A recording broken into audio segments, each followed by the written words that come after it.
track, and just 4 participants remain trying to get that first win of their career. Let's check in with Maggie Wolfendale.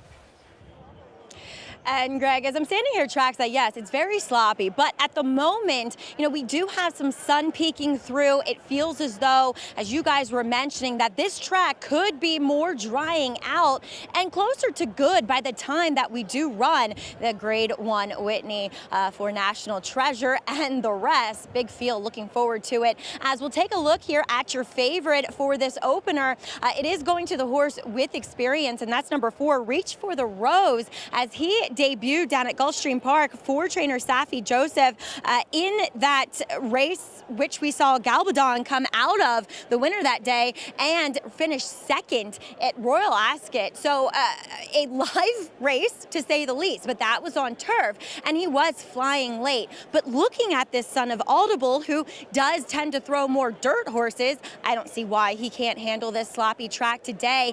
And furthermore, the stretch out in distance. I think with more distance, he will be quicker with experience. He should be quicker than his main 2 rivals, 2 first-time starters.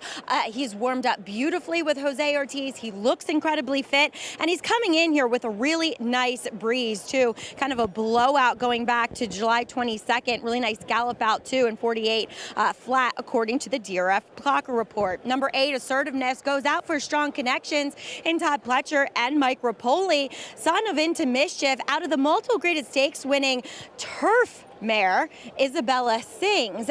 It's definitely a little bit more of a turf pedigree, although if you go, this horse is half to Otello, who did win his debut going a mile on the main track at Aqueduct. So he doesn't look overly turf meant. So he's fine staying on this surface today.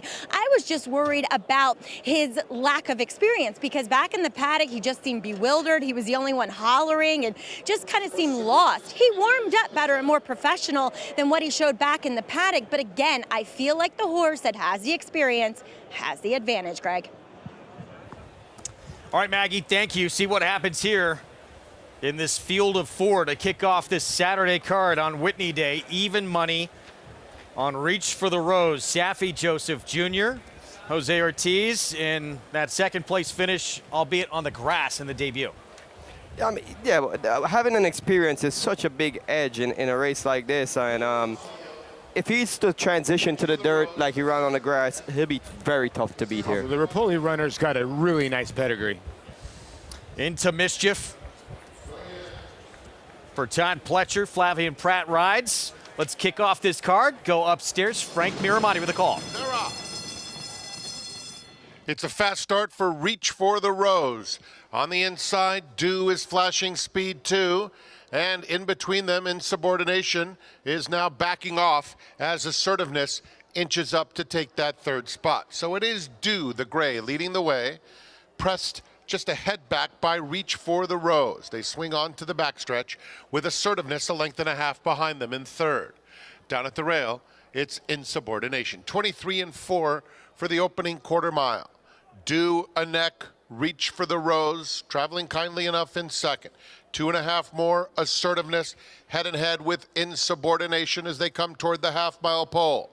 And it is Dew, still a neck in front of Reach for the Rose. Insubordination has taken 3rd. Assertiveness is being asked to pick it up. He's still only 2 lengths off the lead. Through a half in 47 and 1/5 seconds, Reach for the Rose has taken the lead around that far turn. And it's Reach for the Rose ahead in front. Dew trying to match stride 2nd. Insubordination, Assertiveness has dropped back. They have a 1/4 mile to go. Reach for the Rose, cruising along in front of Dew. Insubordination 5 back. Assertiveness virtually eased as they come toward the 8th pole. It's Reach for the Rose in front by 2 lengths. Dew trying very hard in 2nd, and then Insubordination in 3rd. A 16th to run, and Reach for the Rose takes off now and puts them away. It's Reach for the Rose over Insubordination and Dew.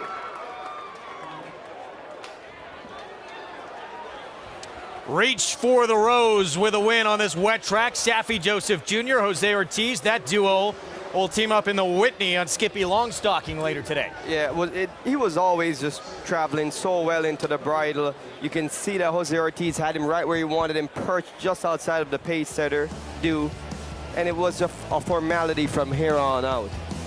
Yeah, and you made a great point, Rajiv.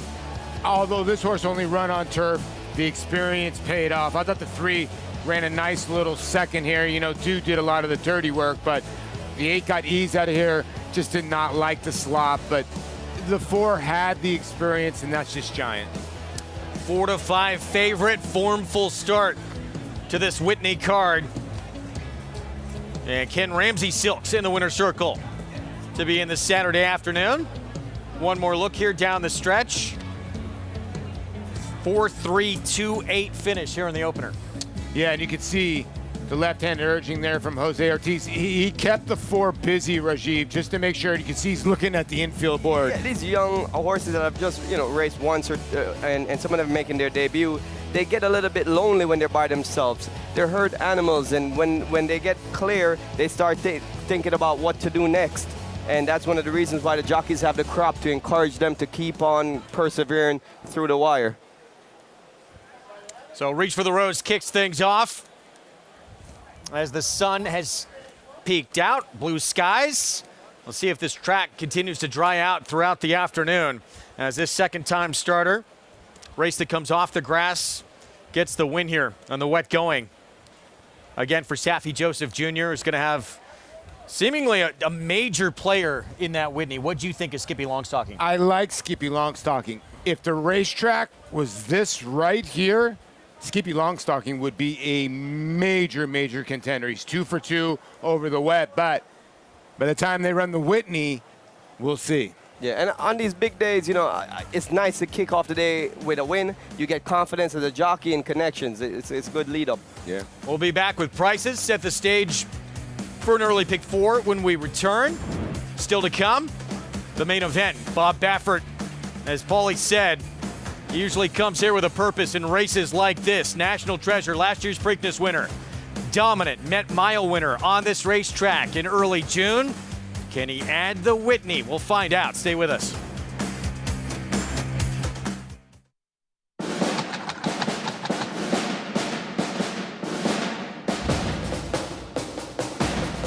Down to the wire, Verstappen.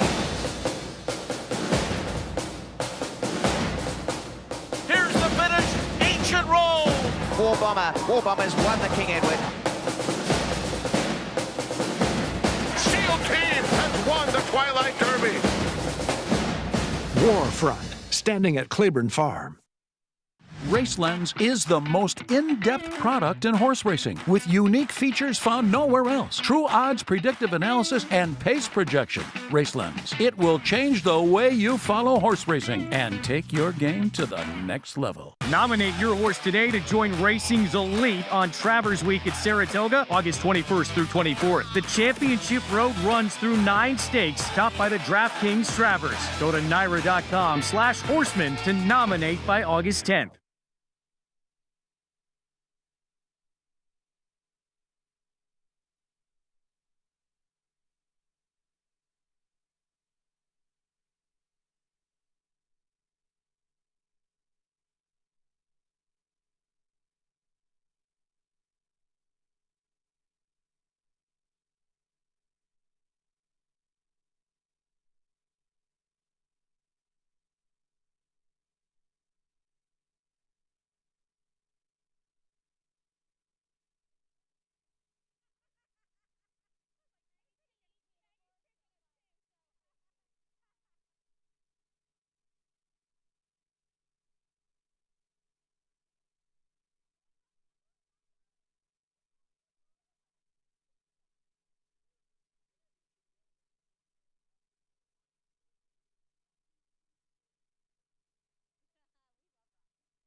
Back with you on our Fox Sports 1 coverage. You're watching Saratoga Live, coverage of the premier meet in the country.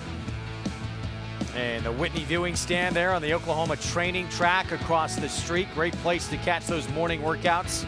Our program brought to you in part where you can play it all with the official betting app of Saratoga, NyraBets. Get signed up at nyrabets.com. Card kicks off with a 4-5 favorite. It's Reach for the Rose. Jose Ortiz, Paulie's 13th winner of the meet. Yeah, this one for Ken Ramsey, owner and breeder, son of Audible, at a Twirling Candy mare, Divine Mission. And there you go right there on the bottom side, Twirling Candy. Whenever you see candy, they like the mud. Let's go to Maggie. Here with Safi Joseph Jr. as well as Rocco, who's becoming a major part of our shows. Rocco, I think everybody likes you maybe more than Dad. What do you think about that? I don't know. I don't know. I'm just kidding anyway. But Reach for the Rose today, Safi, keeping him in such a promising debut down at Gulfstream Park. But a horse that looks as though distance is A-okay for him. Yeah, he's a horse that shown ability. Obviously today running on a slot for the first time. We thought it was worth a try how he trains on it. We were going to take him to Royal Alaska after he ran second in the Gulfstream race, and things just didn't work out. We had to give him a little time. So happy to get him back in the winner's circle today. Yeah, a horse that you do switch back to turf then, right? Yeah, I would say most likely switch back to turf. I mean, whether we run him back here in the stake or go to Kentucky Downs, but I think at least we're going to stick to turf for right now. Coming up later, you'll send out Skippy Longstocking, a horse that he's so fun to watch because he's stuck around and he generally shows up. Talk about his Stephen Foster, though. It was a little bit of a strange trip. He was engaged, he was forward, he dropped back a bit, then he came on again. Yeah, it was. I mean, he's been a consistent horse. That's why he's climbed the ladder by just staying consistent and gradually improving. And Stephen Forster was at the top of the stretch. I thought he was almost done. I thought he was going to not hit the board. And then when Jose kind of thought the same thing too. And then he got into him and he ran back on. The last eighth was the fastest of the whole race, and which is very unique for a horse on the lead to do that. So I thought it was encouraging. I thought we learned some information about him. Maybe we don't have to ride him as just let him sit a little more patient with him. I always believe that he's best when you're patient with him. So hopefully today he runs the race of his life. And you said that this track, the way that this weather is right now, could be heading towards a drier side, but that's okay for Skippy. Yeah, he likes moisture in the track. He's never run on a true track. Most of the time it's been wet, fast, drying out, and it kind of looks like it's shaping up for him. So hopefully all the stars line up and it's meant to be today. Let's go, Skippy. Congratulations. What a way to kick off the day, though. Thank you very much. All right, Reach for the Rose, getting Safi and his team to the winner's circle early. See if they get there late, too, Greg. And, if Jose Ortiz not ready to go, as we learned the other day, and they're in the winner's circle with him, his son Rocco, ready to roll. It's a beautiful thing, Rajiv. Every time I see Rocco, puts a smile on my face. It's nice to see when the young people get involved in the racing in such an early age, and it's really intoxicating for them. I can see him being somewhat involved, even if he doesn't make a jockey, maybe a trainer or something. Let's take a look at race 2. Next on this card, early pick 4, about 28 minutes away. New York breds, maiden special weight, so all trying to get that first win on the resume. 6-furlong sprint here. And some intriguing first-time starters, including the favorite for Todd Pletcher, the 3 right now, Probability. Yeah, I mean, Probability got a $300,000 New York bred purchase at last year's August sale. Definitely has some good pedigree and Todd Pletcher strong connections, but I really love a horse in here. I love the number 4, the Toner. I watched him run last time. I liked him. He ran a very good race after not having the best starts. He's a horse that's usually fast. This kind of weather with the sloppy track, throwing mud in his rivals, I expect him to just go to the lead and go wire to wire. All right, we'll see how that plays out in that second race coming up. We'll get a look at that whole field in the post parade as well. We're going to meet the field for the Whitney in just a moment. First, let's tell you about the race. Began back in 1928, named after the family that is synonymous with Saratoga. Fastest race ever run in the Whitney, that was Lawyer Ron with John Velasquez aboard, overcoming that outside post. Discovery and the great Kelso won his 3rd as an 8-year-old, carrying 16 pounds more than the runner-up to win by a nose that day. Green Tree Stable, 6 wins, including the great Tom Fools, horse of the year in 1953. Pat Day, a couple of those wins on Awesome Again. The Easy Goer, Jerry Bailey had a couple for Bobby Frankel. John Gavers Sr., he trained Tom Fool. And Devil Diver, who was a champion older mare 2 times. Those are 2 Hall of Famers. 6 fillies, including the great Lady's Secret, have won this race. No fillies in this year's edition. 9 Whitney winners have gone on to win a Breeders' Cup, including White Barrio, what a performance last year in those back-to-back performances in the Dutro Barn. 29 Whitney winners crowned champions, including Nick Sko, who's just devastating with his speed. 12 Whitney winners named Horse of the Year, including Invasor, who was a Uruguayan Triple Crown winner before he came to the U.S. And Gunrunner, of course, one of 22 Hall of Fame inductees. He just was inducted the other day across the street in a tremendous campaign he had just a few years back. Incredible history in this race as you look at the field that will line up in this year's edition. And great to see, we know Ir Miracolo comes out, but 11 that will line up. Love to see full fields in these big races. We will get it today. Let's go one by one through this field. We'll start with post time for Brittany Russell, who's going to go longer than he ever has in his career. Yeah, and that's going to be the key. But this Gray Son of Frosted, who won the Whitney, is very talented, was 6 lengths behind National Treasure in the Met Mile. And we'll see what happens going out to the mile and 8th. But this horse is a nice and honest horse. Disarm, he was second in the Travers here last summer. He was trending upwards last year, pairing up triple-digit buyer speed figures. His form this year has been lackluster. He's kind of needs to revert back to last year's form to have a chance in this race. Bob Baffert said this horse would get better as he's gotten older, and that has proved correct. He has. He won the Pegasus and went on to win the Met Mile, and now he's going to stretch back out. He's going to be the one they're going to have to catch. I'm intrigued by this horse. 2 of his absolute best races have come here at Saratoga. A long shot with a big shot here. Run a remarkable race last time, pulling off by 4 lengths. Deserves the chance to show what he can do against Grade 1 horses. Another horse that would love it to stay wet. First mission for Brad Cox. Yeah, he's very good over a wet. So there's a lot of horses here that would like to see it wet. You know, Keen last time out and Team Brad Cox said they are going to take this horse back today. Croupi for Todd Pletcher. We'll have Irad Ortiz Jr. aboard. You know, the one horse that's been running at these distances, a mile and 3/8, is cutting back. Was third in the Pegasus behind National Treasure. Long shot, Tumbarumba. Brian Lynch sends out. A horse that is so much fun to watch. If you've never seen him run before, you get to see it today. He loves a dogfight. Not very flashy, but he's always in the mix.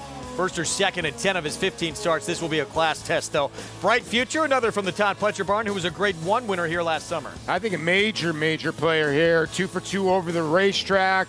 Salvatore Mile was good. His Breeders' Cup Classic was, I think, better than looked, and he might be grown up a little bit more at age 5. Trainer Safi Joseph Jr. just kicked off the card with a win. This is his Skippy Longstocking. A horse that has a major say in this race. He has good tactical speed, and he loves the distance of a mile and 8 as well. He's won 4 times at a distance. Arthur's Ride's going to be his first try in graded stakes company. He's won the fastest race of any horse this year. Yeah, amazing, right? Son of Tappet.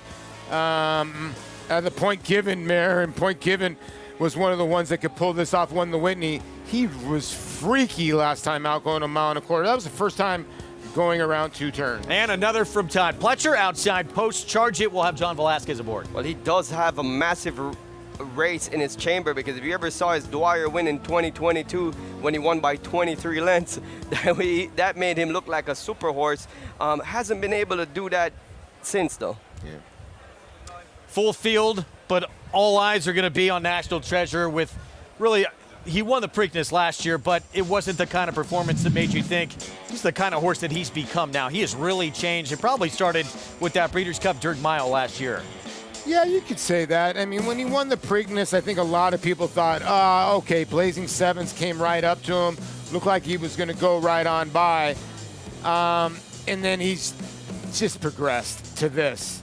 And when you win the Met Mile, one of the most prestigious races, especially when it comes to sires, by 6.5 lengths, it's an achievement, Rashid. I mean, it's amazing to see how this horse every season just keeps on trending upwards. His 2-year-old season, he was second in a Grade 1 American Pharaoh. In his 3-year-old season, he won the Preakness. And then in his 4-year-old season, which it is now, he's won the Pegasus Invitational, he's won the Met Mile, and he did it in dominating fashion. This is a serious racehorse who the race revolves around him. He wins this race today.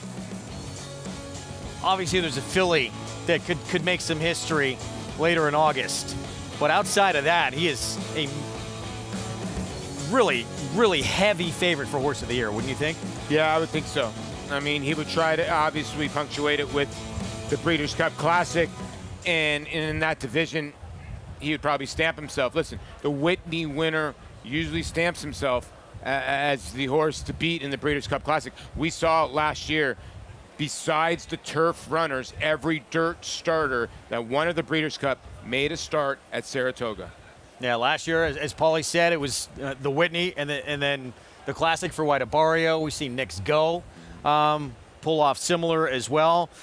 This horse he has so much in the arsenal too. Is speed his best weapon? Speed is definitely his best weapon, and it's a weapon that you need at going a mile and an 8 because it's such a short run into that first turn. He's closer to the inside. He's going to utilize that speed to establish some good forward position. It's going to take a lot of beating to beat this horse today. 9-5 morning line. If you had to take a stab, what do you think he'll go off at in here? Depending what the racetrack is. Yeah. Because his 2 worst races are over a wet racetrack. Now, if it dries out, I think he's going to be 7-5 or so. If it does not dry out, I think people are going to try to beat him. I've heard a lot of people say that they're a little skeptical of National Treasure today. Usually when that happens, he runs off and wins by 8. He's been incredibly impressive. That's race 11. Again, part of our Fox Saratoga Saturday coverage, 5:42 Eastern Time. For one of the most prestigious events there is in the sport, that Grade 1 Whitney with a $1 million purse. Crowd continuing to pile in here on one of the very special days of the summer season here in upstate New York. We'll get into race 2. Paddock report and post parade when we continue on Saratoga Live. They say breed the best of the best and hope for the best. Macoma broke well on the outside. But you don't expect to get speed like this. Is Macoma the one to catch? Macoma has a 5-length lead in this Grade 1 corner.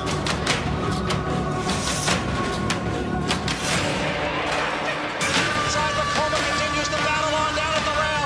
It is Macoma who's going to win the Met Mile. Horse racing? Check. Weekly promotions? Got them. Huge payouts? You bet. With Naira Bets. Download the app today and bet on any track, anywhere, anytime with live HD horse races, betting tips and tutorials, expert picks, and more. You bet with Naira Bets. Join now for a new member bonus at NairaBets.com. And they're off at the Naira Bets Haskell. In the Belmont Stakes at Saratoga. Dornock setting up moderate pace, 3/4 of a length ahead. Right as the field turns for home. Mind frame on the outside. It's coming after Dornock. They're at it again. The 2 Belmont first and second place finishers will be Dornock to win the Belmont Stakes. Dornock wins the Haskell.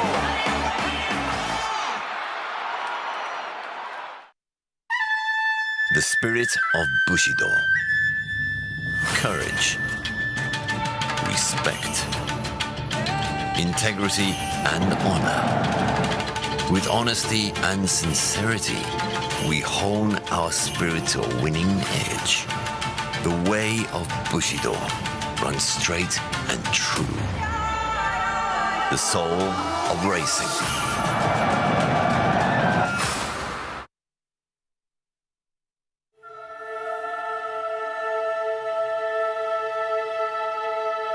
Mary Lou did wonderful things when no one was looking. Once Mary Lou set her mind to doing something, there was no stopping her. She was a beacon of light in the community, not only in Saratoga, but I'm telling you, her power of being a champion and supporting those always in need, it speaks out around the world. I mean, really and truly, we owe Saratoga, as we know it today, to Mary Lou Whitney. The hospital, the dance museum, SPAC. Think of all the things that she has meant to this area. There was no reason why she had to do that, except that that was who she was. That was her nature. Our backstretch workers. They are the sports unsung heroes. These wonderful people work long hours in dangerous situations while often living in poor conditions. All of us should try more to improve their lives and advance their dignity. She means a lot to the backstretch.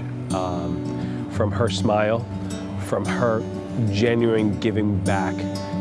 They will miss her coming into the backstretch appreciation dinners when she had to do bingo and she would just show up from the tent and everything that she sponsored through the backstretch programs. It's been 26 years. It's just one furlong away. They're coming down to the finish. Can Smarty Jones hold on? Here comes Birdstone. Birdstone surges past. Birdstone wins the Belmont Stakes. I'm sorry that Smarty Jones couldn't win. We kept saying to Prado, be second. In victory, and a lot of times you get defeated, but she was so great in victory, and she felt sorry. And she really did, which is amazing. It shows you the spirit she had. And little Birdstone digs down. The cliff's edge could not get to him in the darkness at Saratoga.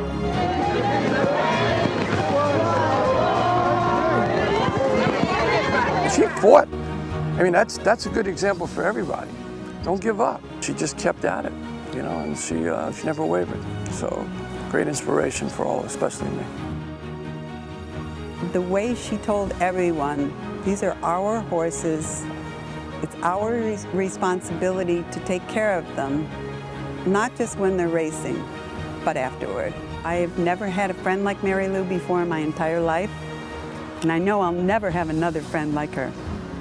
It didn't matter whether you were a millionaire or you were a guy walking down the street in sneakers, shorts, and a t-shirt. Everybody was a somebody to Mary Lou.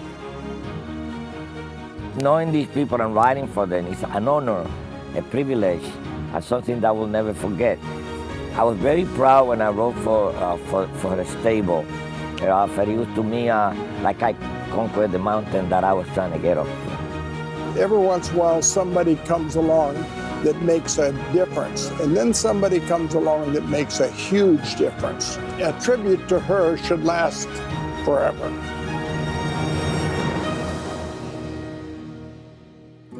To all Saratoga, thank you for my wonderful life.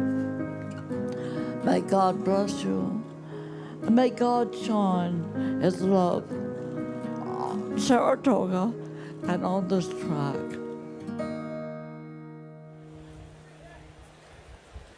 What an incredibly special lady. What a legacy she left when she passed away. And she was a life of the party up until the day she passed away in '93. They had a moment of silence here at the racetrack. That's how important she was to this town and this track. This racetrack very likely would not be here anymore if it wasn't for Mary Lou Whitney. Well, the whole fabric of this town would not be here if it wasn't for Mary Lou Whitney. Let's put it this way. The Dancing Hall of Fame, she raised over $1.5 million to get that built. The Saratoga Hospital that she built, $1 million she donated to that. The SPAC, the Performing Arts Center, she built that. I mean, you can go on and on with all the other stuff that goes on in Saratoga, not just the racetrack where she served on the board. She basically made Saratoga. I'm surprised they haven't changed it to Mary Lou Whitney instead of Saratoga Springs. She's definitely an inspiration to us all, and it's her selflessness, right? That philanthropic mentality that she does things for the better of everyone else and not just thinking about herself. So, her legacy is always going to be embedded in this racetrack, and that's what makes the Whitney even so much more special to win. Yeah, certainly today she's on everyone's minds. We get set for this pick 4 coming up in this New York bred maiden special weight for youngsters trying to get that first win of their career coming up. Let's go to Maggie. We've got some talkers in here.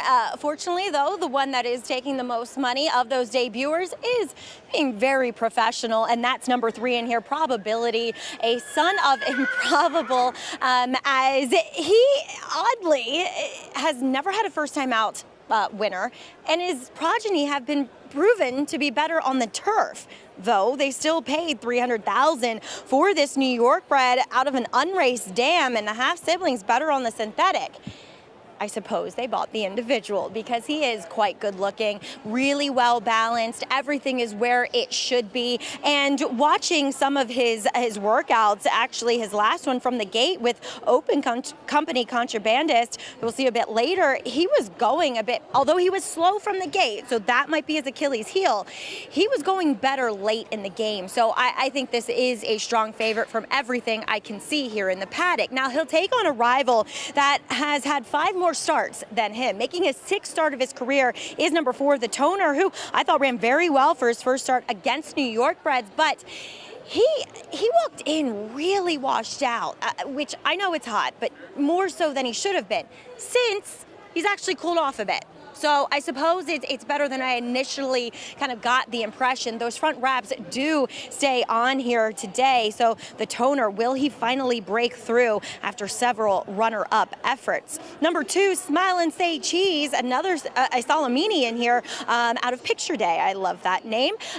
For Mike Maker, and he's a guy that his horses, his youngsters, do tend to have the appearance typically of needing a start. Not this guy. He is fine-tuned, really well defined. He is wearing blinkers first time out and gives a little bit more of the impression that maybe a little bit further would be preferable because he's so long and scopy.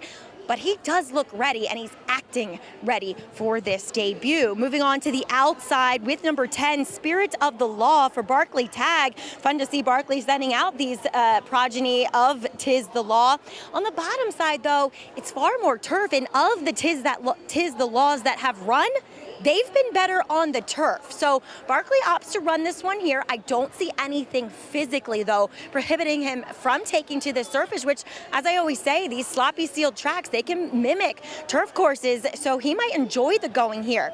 As he draws the outside post, I wouldn't be surprised if he's professional if he breaks quickly. He looks like a horse that should have speed, as he's very compact and kind of well put together from the sprinter sense of things. He's been a little green here in the paddock, so I do want to watch how he behaves out on the track, but from a physical perspective, he looks ready to rock and roll. Greg?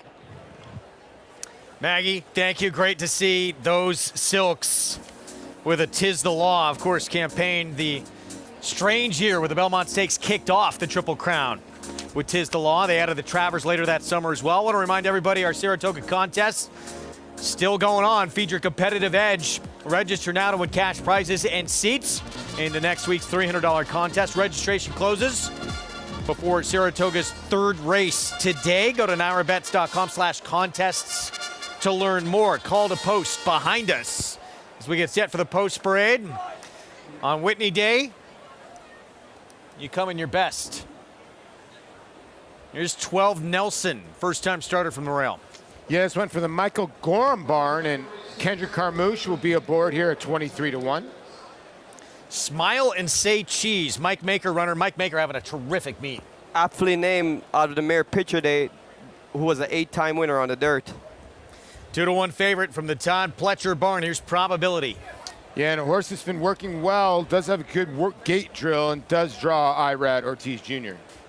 One Rajiv had talked to us about the experience of the field, the Toner. My top pick here. I got to be a little bit cautious, though. Maggie said he's getting super hot, and I remember last time he looked way more composed in the paddock in post parade. Big price next door. Killybeg's Kid for John Terranova. Yeah, a horse that's been working steady. Another big price, and this is Jose Gomez for Gary Contessa with a first-time starter. Shows a bullet 3 furlong workout over this track on July 25th coming into this race. Corvus, huge price first time out, brushed the gate and actually made up some ground in that race. I thought he was a little courageous, actually. He shouldn't be 18-1. I did not pick him, but that's a big price. Carlos Martin barn, and a horse coming off the quickest drill of anyone on July 25th, Front of the Devil. This $145,000 New York bred purchase is showing some solid half-mile drills coming into this race. King's Leap took a little bit of money in the debut here at Saratoga and hit the board that day. Well, we've seen how experience can pay off in the last race. This horse does have a decent race under his belt. And the connections of Tis the Law and Funny Side with a son of Tis the Law, Saratoga Stable and Spirit of the Law. gets a favorable outside post, because in a race with a lot of inexperienced runners, you kind of want to be on the outside in the clear, so he won't be facing much adversity early on. So pick 4 pool, $184,000 and growing, races 2 through 5. There's the 4-horse, the Toner, coming off that second place finish earlier at this meet back on July 19th.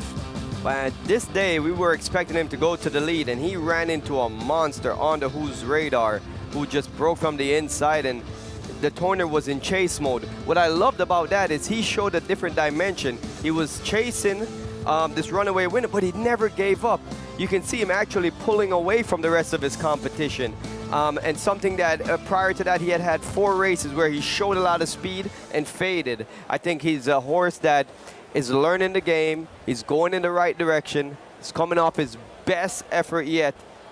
If he breaks and gets to the lead, we might just say sayonara. We will see shortly. We're approaching the 5-minute mark to post. Jockey standings right now. Looks like these two are going to go down to the wire. What a throwdown it's been. Flavien Prat, a terrific start for him here at Saratoga. Arad Ortiz Jr. trying to win a 3rd straight Saratoga meet. Prat, Paulie, already 7 stakes wins at the meet. He's going to be on Ways and Means in the tests, and he'll be on National Treasure in the Whitney. Yeah, he's going to have 2 big favorites with Ways and Means, and then National Treasure, I don't know if will be a giant favorite or not. As you can see, everybody wearing, like you said, their best. It's Whitney Saturday here, and you'll see a lot of fascinators around the racetrack as you take out the 3 here for Windstar. Yeah, you're right. I mean, listen, Irad's got some mounts that are pretty good. As is usually the case.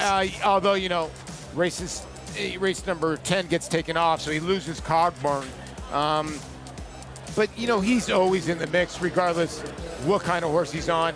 And same with Flavor Flav. I think with both these guys, within such close proximity, 2 wins apart, it can change race by race. We might go halfway in the card and if Flavien is on the lead, or Irad wins 3 races. They both win races in bunches, and at any single point, either one can go on a run to get some separation from the other or actually take the lead from the other one. And Tyler Gaffleone has got 16 wins. It seems like every time he comes here, he gets more wins, and he's only 6 behind these 2 Without question. I mean, this is the best start Tyler Gaffleone has ever gotten off to here at Saratoga. And Rajiv, obviously, you know, for a guy who's not based in New York year-round, it's critically important to get off to a good start. Yeah, it's really tough because day in and day out, we expect more New York horses to have the vast majority of the success in the day in, day out races, putting up the numbers. But what we've seen this year transpired is a lot of the races are won by Kentucky-based horses that came in for Kentucky connections, and that gives the guys that were riding in Kentucky a bit more of success than they've previously had. I think what's more impressive about it, who are the leading trainers? Chad Brown and Todd Pletcher. Does he ride any of their horses? He doesn't. And he's 6 behind. I think that's more impressive. 3 minutes to post here in race 2. Let's go back to Maggie. Yeah, let's take a look at a long shot in here. I wonder whose address this is. 12 Nelson, as he'll draw the rail. And he is a son of Collected. They paid $45,000 for this horse at the Timonium sale. He worked a pedestrian 10-4 that day. But what I did like is that when the rider actually asked him, he found more. He gave more. And I was talking with trainer Mike Gorham. He said, look, I'm just taking a little bit of a shot in here. I drew the rail, which is typical. I feel like every trainer says that. But he did say he just does everything right. He's incredibly honest and straightforward. And I said, he's also pretty good looking too. You know, there's a lot of size and scope to him.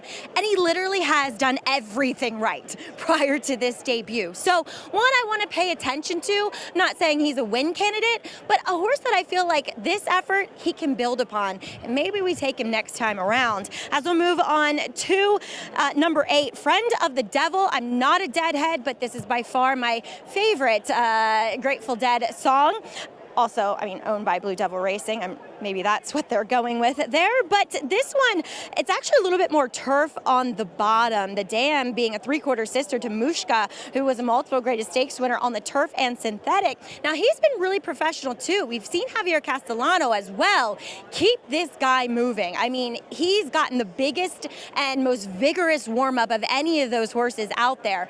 So he is wearing blinkers, first time out, a very short cup cheater blinker, in which he has been working in them throughout his preparations. Now, according to the DRF Clock report, last time in that 47-4 work, he was with a pair from a different trainer. So I don't really know how to qualify that work of who he actually worked against. But he does give the impression like he'll need a start. He just looks a little soft around the edges. Now on to one that has some experience, number 9, King's Leap. He, I thought ran okay, sneaky well in that debut for Anthony Ferraro, in which he was kind of wide throughout, further off the pace, and took actually a good bit of kickback despite being wide. And I liked him that day, and he actually kicked it in late in the game. So I think with experience, it'll draw him into the race a little bit earlier. He looks really fit, and if anything, he's strengthened up out of that effort, Greg. Look at this crowd that's just going to get more packed throughout the afternoon. We are early on in this card and already. Not a lot of room right now. Yeah, I misspoke a little earlier. Obviously, Tyler Gaffleone has ridden for Chad Brown riding a, whatchamacallit, in the Kentucky Derby. I'm just saying that he's not first call at all when it comes to those two barns. That's what I meant. And Carl Spackler, obviously. But I just think now that he's proven now he can hang with the big boys. Now to get to this betting board, you know, the 8 is taking sneaky money in here, friend of the devil for Carlos Martin.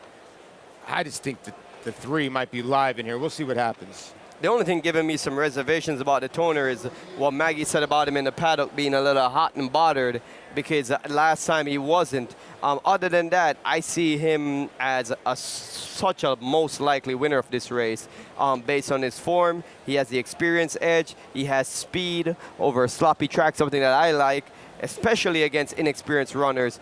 With these young horses getting mud thrown in their face, and it's sloppy track can mimic turf a little bit and didn't run great on the turf first time out. That a concern? That's not necessarily a concern for me. You know, there could have been a variation of reason why they don't run good on debut. We're set for race 2. Let's go to Frank Miramati for the call. Spirit of the Law in the colors of Saratoga Stable by their very talented Tiz the Law. Going in. They're in the gate.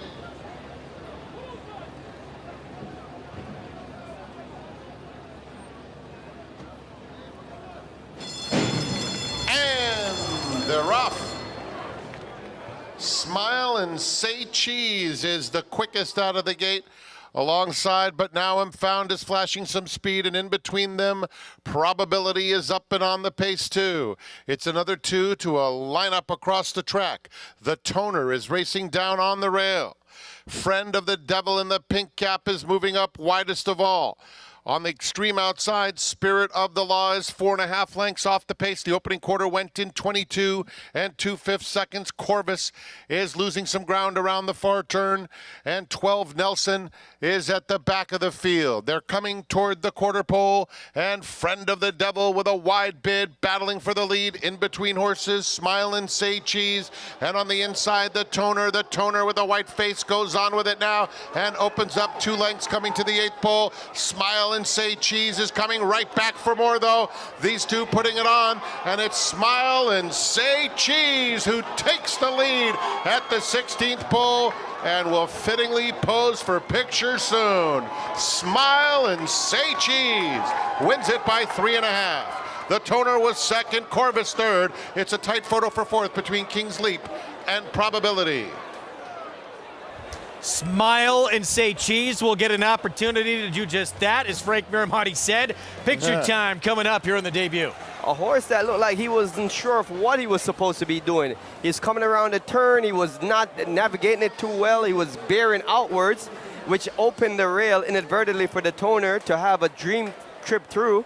And then once he saw the toner, he re-engaged the bridle and then took off. And this start, man, the toner misses the break there, hops up in the start. A horse that we expected to be on the lead, he broke dead last and got shuffled back a little bit. Jockey Julian Leperoux did the right thing from there, just kind of came over to the rail and got a beautiful trip from there. Very important for Smile and Say Cheese as a first-time starter. He broke so well, but here you can see him literally below the turn, which made the toner get the dream trip through. It looked like he was beat, and then he just re-engages the bridle and takes off running again. The mark of a horse that just won on pure ability and doesn't quite know what he's supposed to be doing. His ears are up, he's running in and out of the bridle, and he still wins by 4 lengths. Yeah. We talked about Corvus too, big long shot, completes the trifecta at 19-1. Good for Luis Saez. Last 9 years, it has only been the Ortiz brothers and one other guy. This guy right here won a riding title here, Luis Saez. We expect him to be in a hunt for a riding title with what he's done year in, year out. Uncharacteristically slow start for him this year. Yeah, and it has been. And it's one of those things that we all go through when you're a professional athlete. You go through some time of slumps here and there. But listen, you're always going to come back to be a champion jockey. Once a champion jockey, always a champion jockey. I talked to him earlier today, and it's not a slump. He wins when he got good horses. He won the Haskell with Dornoch. He wins when he has chance. He's not riding as much for Todd Pletcher as he used to, which was one of his main support system, because they have the same age as him and John Velasquez. And now Johnny gets a lot of the Todd Pletcher mounts. Gets a win here at 11-1. Let's go to Maggie. Yeah, and that agent being former trainer Kieran McLaughlin. And you know, the best thing about Louis is that he never loses that positive attitude. My man is always smiling. But with what Raj was saying about Smile and Say Cheese being a bit green, you know, when Louis turned him loose from the pony in the post parade, the slop, you know, making that loud noise when their hooves hit it and splashing him under his belly. He was bronking down the middle of the track. So I think, you know, this surface kind of catching him a little off guard in the prelims and by winning this race. But a really well-prepared horse who has been up here at Saratoga since he came in. I mean, since May. So definitely had the miles into him to get the win today. Greg? Smile and Say Cheese in that winner's circle for the picture coming up. Mike Maker, tremendous meet for this barn, and see if that kind of kickstarts things for Luis Saez here at the meet. A test coming up for Ways and Means. Will the third time be a charm? Trying to get the first Grade 1 win of her career. She's the one to beat. We'll have a preview coming up.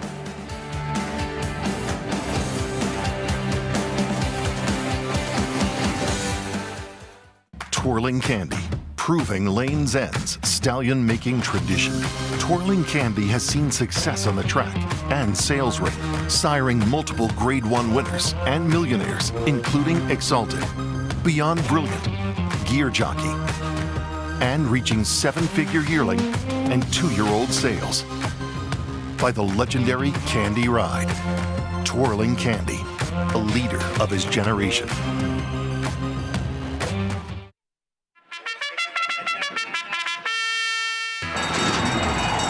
Monmouth Park's 50-cent Win Early Pick 5 is one of the country's earliest Pick 5s, making it the perfect way to get your wagering day started. With a $12.50 post on weekends and 2 p.m. start on Fridays, the Win Early Pick 5 is home to a low 15% takeout and 6-figure pools. Start your day winning early. Play Monmouth Park's Win Early Pick 5. Win early, win often.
Thanks for being with us on Whitney Saturday from Saratoga Racecourse. Program brought to you in part by Hillandale at Alapa.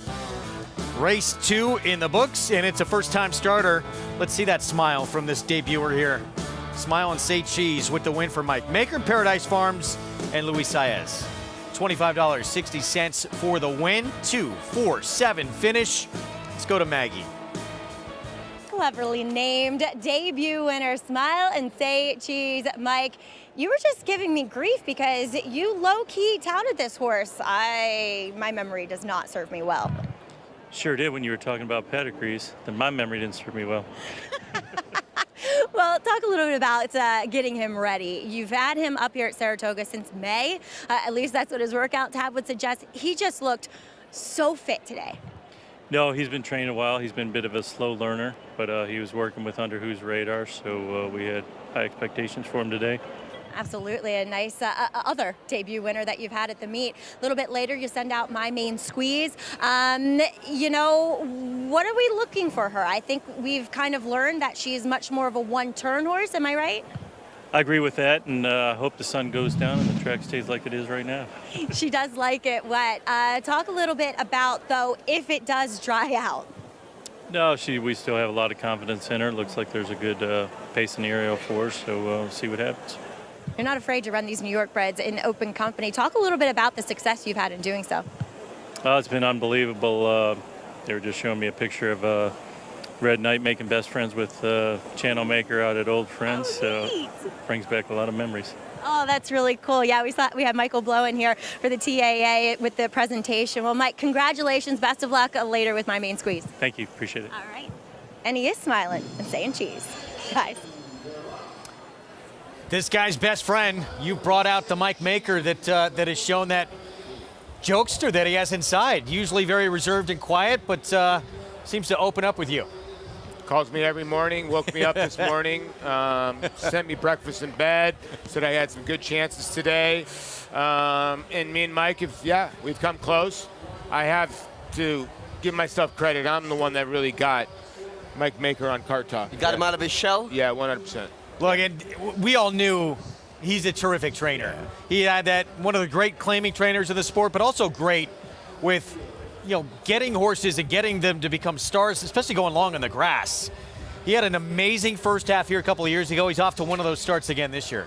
You know what I love about Mike, and you even said it yesterday, his demeanor, it just does not change. Like, whether the horse runs not well, he'll maybe ask the jockey a little question here or there, or the horse wins. And you made a great point yesterday. You only heard one instruction from Mike Maker whenever you rode for him. I would never want to play poker against Mike Maker because he has a solid poker face. Yeah. You can never read him. He's very composed. You don't know if he's happy, sad, or mad. What was the one instruction he'd give you? Good luck. Leave it in the rider's hands. Yeah, not a man of a lot of words, but he has a lot of success on the racetrack. Race 3 next. 1 mile out of the Wilson Chute here, and a starter optional claiming field where the 6-5 favorite Deck of Cards, who controlled from the outset last start. Paulie has the inside post today. Was devastating last time out. Was devastating at Belterra, then came here and surprised everybody at 9-1. Not getting a 9-1 today, 6-5, and should try to employ the same tactics. This mare is 6 for 9 lifetime. Plenty of time till we get to this race, 27 minutes from a start. Obviously the Whitney, huge one later today, but another very big race for 3-year-old fillies. That's going 7/8 of a mile in the Grade 1 test and Ways and Means. She is back, and maybe, what do you think, Paulie, getting back to her optimal distance? I would think so, yeah. Anything around 1 turn. Now this is obviously that little, going from the Wilton Chute that she was in last time to the straight 7 furlongs. And, the last time she did run 7 furlongs, she got beat by Bright Work, but this was her last effort. And I feel like this was an effort, getting Lasix for the first time. Now she's off Lasix today, just to give her some confidence, Rajiv, and she got the job done. Yeah, and what I love about her cutting back to 7 furlongs is that she possessed a lot of natural speed. And when you're trying to get horses to route that has natural speed, you sometimes have to take away that speed. You got to regulate them a bit. When you're going 7/8 a one-turn race, you don't have to ration that out. You can let her go out there and do her thing and run her competition off their feet.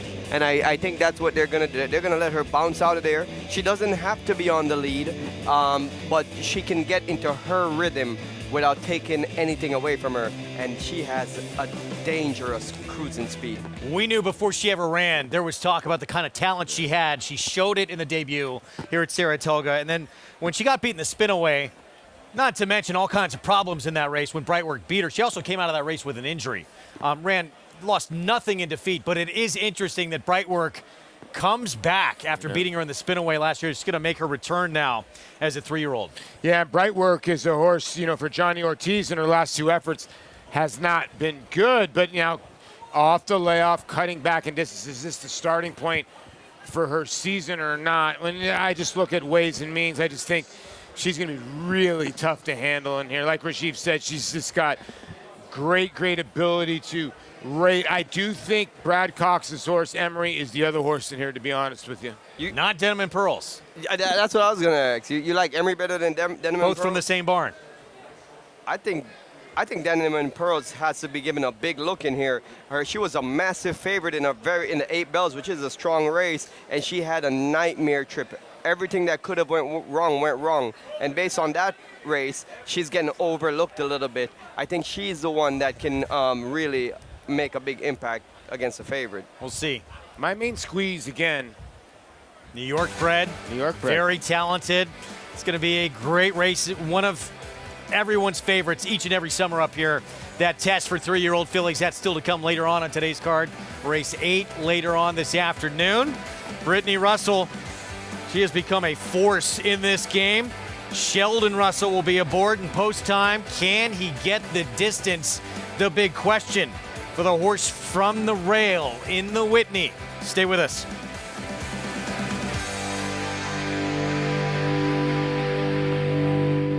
Introducing a stallion, as top class as they come. In 22 career starts, he won or placed in 12 graded stakes, competing in 15 grade ones, earning over $1.7 million.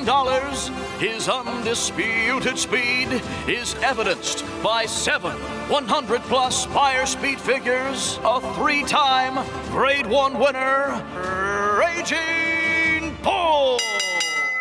Why do the most successful owners, breeders, and horsemen select the Green Group as their tax advisor? We simply save them money. Over the past 40 years, founder Leonard Green has owned and bred some of the best racehorses in the history of the sport. His hands-on industry knowledge, combined with cutting-edge tax-saving strategies, has produced positive results for his clientele and has made the Green Group the top-rated accounting and tax firm in the business. For a confidential and complimentary consultation, contact us at 732-634-5100 or visit our website at www.greenco.com. The Green Group, proven strategies to save you taxes. The classic looks of a 2-turn type, yet the precocious brilliance of an undefeated G1 2-year-old.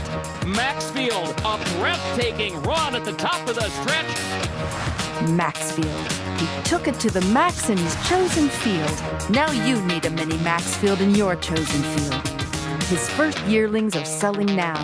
Maxfield. Classic looks and precocious brilliance. Darley.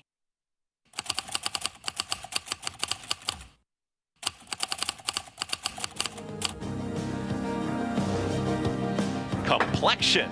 Phoebe in Wonderland. Galabrand asserts herself. Poppy Flowers putting in a late burst hit. Poppy Flower with the momentum.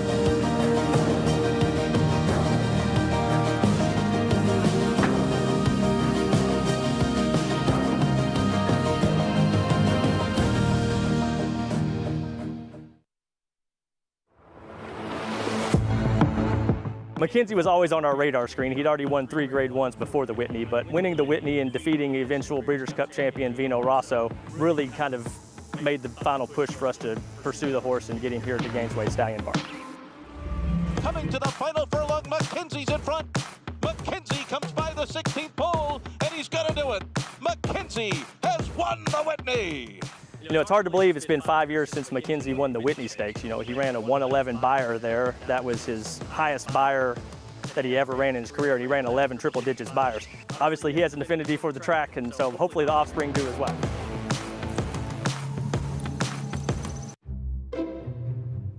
It's good. Most of the time it's good. I mean, look, first and foremost, he's my husband and he's the father of my children. But, you know, like business is business. And, you know, look, we don't always agree. She gives bad instructions. I love when I tell him something and I look up and it's just completely opposite. And if it works out in Sheldon's favor, he's the hero. I watched her ride amateur races. She cannot be giving me advice on how to ride, okay? You see that full feature on the husband and wife duo to come on the Fox Saratoga Saturday show. They will send out long shot post time in the Whitney. And Brittany Russell, just 34 years old, her fourth full season as a trainer, making history, becoming the first ever female to lead the standings as a trainer in Maryland. She's legit. She's always been very good, and obviously Sheldon's a good rider too as well. But Brittany's always got her horses ready to run, and when she comes here to Saratoga, she does well. I mean, listen, this horse ran second in the Met Mile. I mean, when she ships into New York, she ships in with a purpose, and I think a lot of people just forget that Maryland racing is better than you think, and she's a very good trainer. She's an up-and-coming trainer, and listen, the women in this industry, the women that are training and the riders are getting better and better. It's amazing how fast she's ascended up the industry, right? 4 years training, having horses in the Met Mile and the Whitney, in addition to being leading trainer at her local track. I mean, that is very impressive. Sometimes people train for many years just to hopefully have a horse in the Whitney and the Met Mile. This horse obviously posts a very good 7/8 to a mile horse.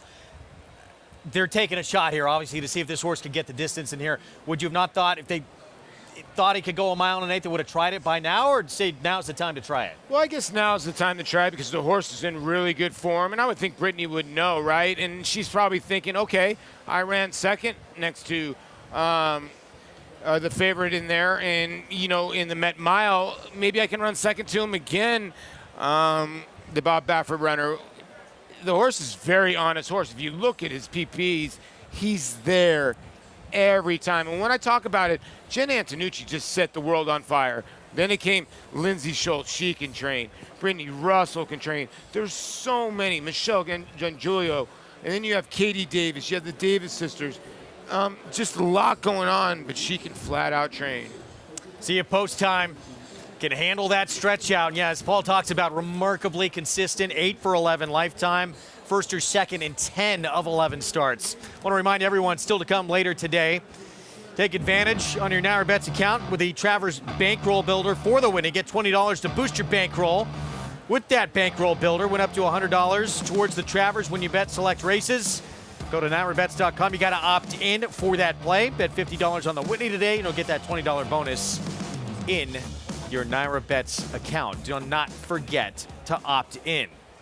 Race 3, even money favorite right now.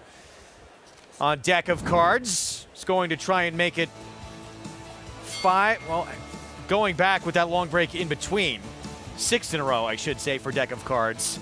Had a break from April of last year till June of this year. This horse just keeps on winning. And the way he's winning, too, in dominant fashion, he is full of natural speed. And he takes that speed to his competition right from the onset, goes to the lead, and he hasn't been challenged in any of his most recent races. So, you know, if he gets away with that kind of tepid pace and being in control of the race, it's going to be really tough to beat him. Someone in this race has to think, look, we can't just let this horse waltz around there. You know, so the one horse that I think could potentially even try to go after him early would be the number 5, Cinderella's Cause. But obviously, it doesn't have clearly as much speed as Deck of Cards does. Deck of Cards, horse to beat, horse to catch. He's trying to win for the second time already at this meet. Let's bring in for the first time today in our FS1 coverage, Acacia Clement. Hey, Greg, happy Whitney Day to everybody. As we'll start there with Deck of Cards. I was against him last time out because, yes, so dominant 2 starts back, but out Belterra, and you just often wonder, how is that form going to stack up? And on paper, coming into that race, or her, I should say, she looked like she should potentially have some company on the front end, and she was able to control, hustled by Ramon Vasquez at the beginning, just always looked like she was going best in that race, going 7 furlongs and finishing ahead of I'm Buzzy, who's also in here, who looked to be the best closer in the race and came from last to finish second, but just no catching this mare, who is razor sharp right now, as is Mike Maker, looking for his own little rolling double here. She's built physically, I would say, a little bit more like a 7 furlong type horse. I wouldn't look at her and say overwhelmingly, yes, more distance is great, but she's won at a mile before. She's won going longer than a mile before. She's acting like a class act here in the paddock and don't have any problems with her. I do wonder if we're going to see somebody be a little bit more aggressive early on, but a couple of the scratches I think are significant as far as taking out some of that other early pace. Now, Linda Rice sends out 2 in here. The number 5, Cinderella's Cause, was wired by Smokin' Hot Kitty last time out, and it was also going a mile and an 1/8, which I just really don't think that more distance is better for her. She is a little bit more compact. She's shorter coupled, the way that she's put together. A mile is a much better distance for Cinderella's Cause. Now, she is one that always gets hot and a little bit washy in the preliminaries. I had noted last time out she did get a bit warm on track, but overall for her standards, she was kind of keeping a lid on things and remaining settled. I'm seeing much of the same for her in here today, but like I said, I just think a little turn back in distance will suit her. See if she gets wired again, though. As the other Linda Rice runner is the 8 Movie Moxie, another race that was won by a wire-to-wire winner in Tough Street, and coming out of that Wilson chute going a mile in the kind of dog leg as it goes, it's kind of 1.5 turns. So going into that first turn, this filly was really impeded and checked sharply, taken back, taken out of contention. For a horse that often can have some tactical speed, she just looked like she was very uncomfortable after that. She was kind of struggling to keep up with the field. It just seemed like it really took her out of her comfort zone. So I'd be willing to give her another look because of the way that that race played out and how she was impeded so early on. She looks tremendous here for Linda. I'll watch how she warms up because that's usually when she wears her heart on her sleeve, but hoping she can get a better trip, especially early on, Greg. Acacia, thank you very much. 13 minutes away. We'll get to the post parade coming up. Deck of Cards looks pretty imposing in this spot. I want to touch on a point with Deck of Cards and how volatile a horse's value can be. A Deck of Cards was purchased in 2020 for $215,000 by her original connections. She wasn't panning out for them. They dropped her into a $15,000 claiming race. Someone claims her for $15,000, and now she's on a 6-race tear over the course of the next year and a half since they claimed her. She's worth, it looks like a filly that's worth a lot of money right now. Things can change fast in this game. No, they can. Let's go back to the race at this meet for Deck of Cards. It was just back on July 17th, and she dominated from the outset. Yeah, she just blitzed them. And when you look at this race, I see the same thing. I just don't see anybody going with her.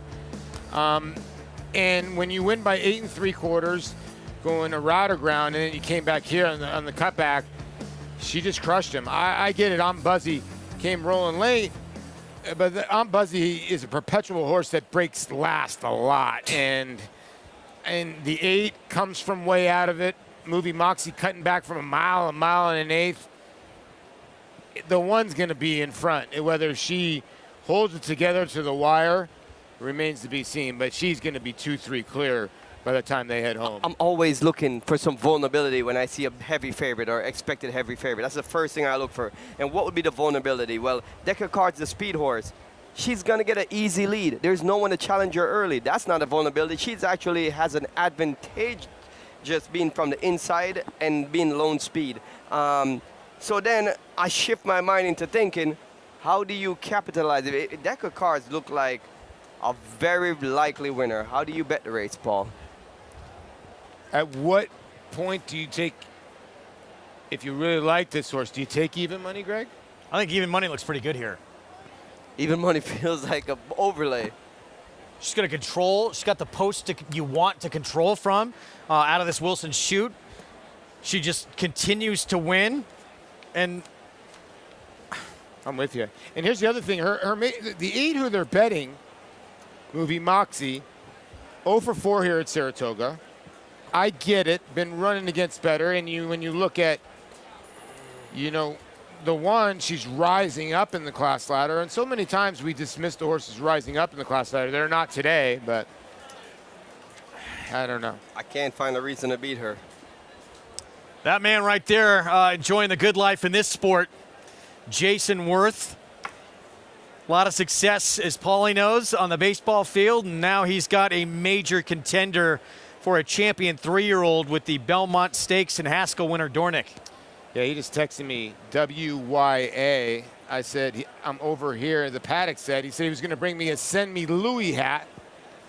But yeah, Jason Worth, it's a weird relationship between Jason and I. We were very close friends when we played together with the Dodgers.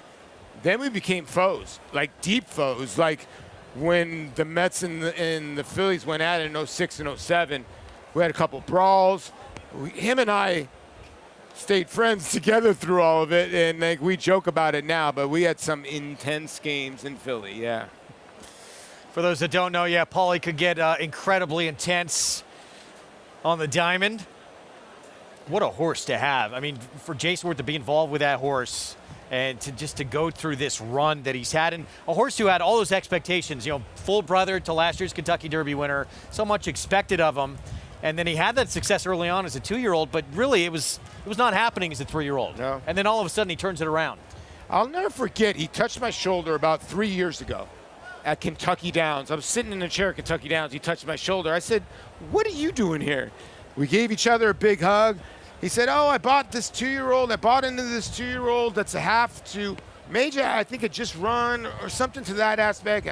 I'm starting to get into it, get interest into it. I really love it. It's replacing that, I guess, what you're missing in baseball, what we're all missing is that excitement, that adrenaline. And I remember when he bought into Dornick, and then he just kept on going and going and going. And Dornick has taken him on an unbelievable ride. Right now, he's the leader in the clubhouse in this 3-year-old division, but everything's going to change just when we run that DraftKings Travers. If he can win that race, going to be hard to beat for 3-year-old of the year. Let's go to Acacia with 2 runners in the race from the Linda Rice Barn. That's right. We'll get some insight from Linda. Linda, let's start with Cinderella's Cause. It seems like a mile should suit her. Getting a little bit less ground today, kind of the big plan for here? Yes, I think she's much better suited to flat mile versus the 1 1/8 miles that we ran in last time. That's just a little further than she wants to go.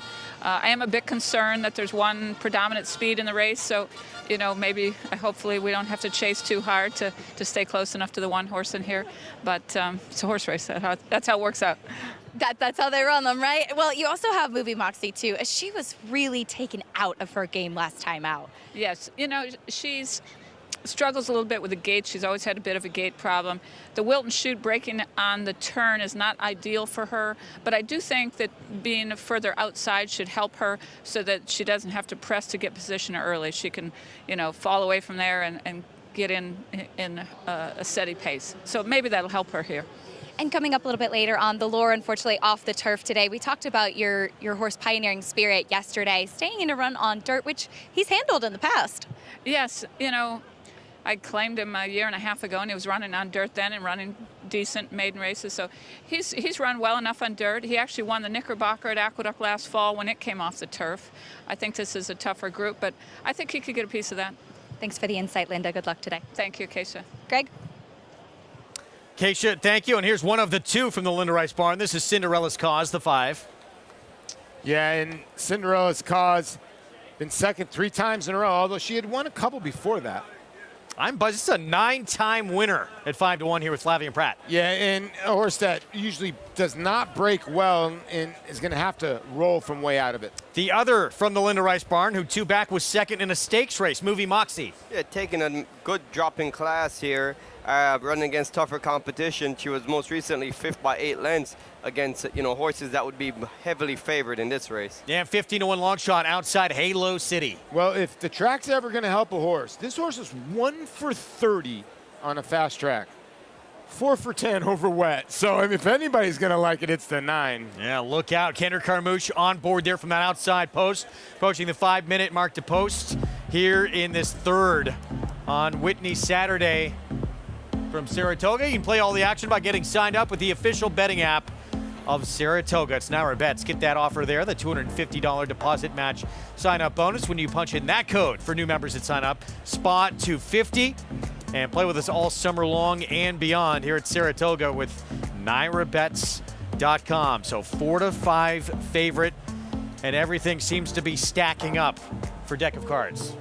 And this race could be easily over right from the jump. We will know a lot about the race after a 16 of a mile, because if she goes unpressured early, which is a high possibility, she could just have won the race there. In the last race, Raj, it seemed like the guys were keeping the horses away from the rail. And the 2 did swing out to the middle of the racetrack. I don't know. It's too early to tell. But on a muddy racetrack, do you try to stay off the rail? Not necessarily. Well, in that specific scenario just now with the 2, the jockey wasn't guiding him out. He was bearing outwards. It was the horse. And the number 4, the toner, came up the rail and made a good run, finishing second. There is no clear-cut indication that there is any bias. One of the reasons why, for me, when I was riding, would stay off the rail on a wet track is if I'm riding a closer that doesn't like a lot of kickback. So these horses, with a lot of mud getting splashed in their face, sometimes they get a bit timid and they don't want to run into it.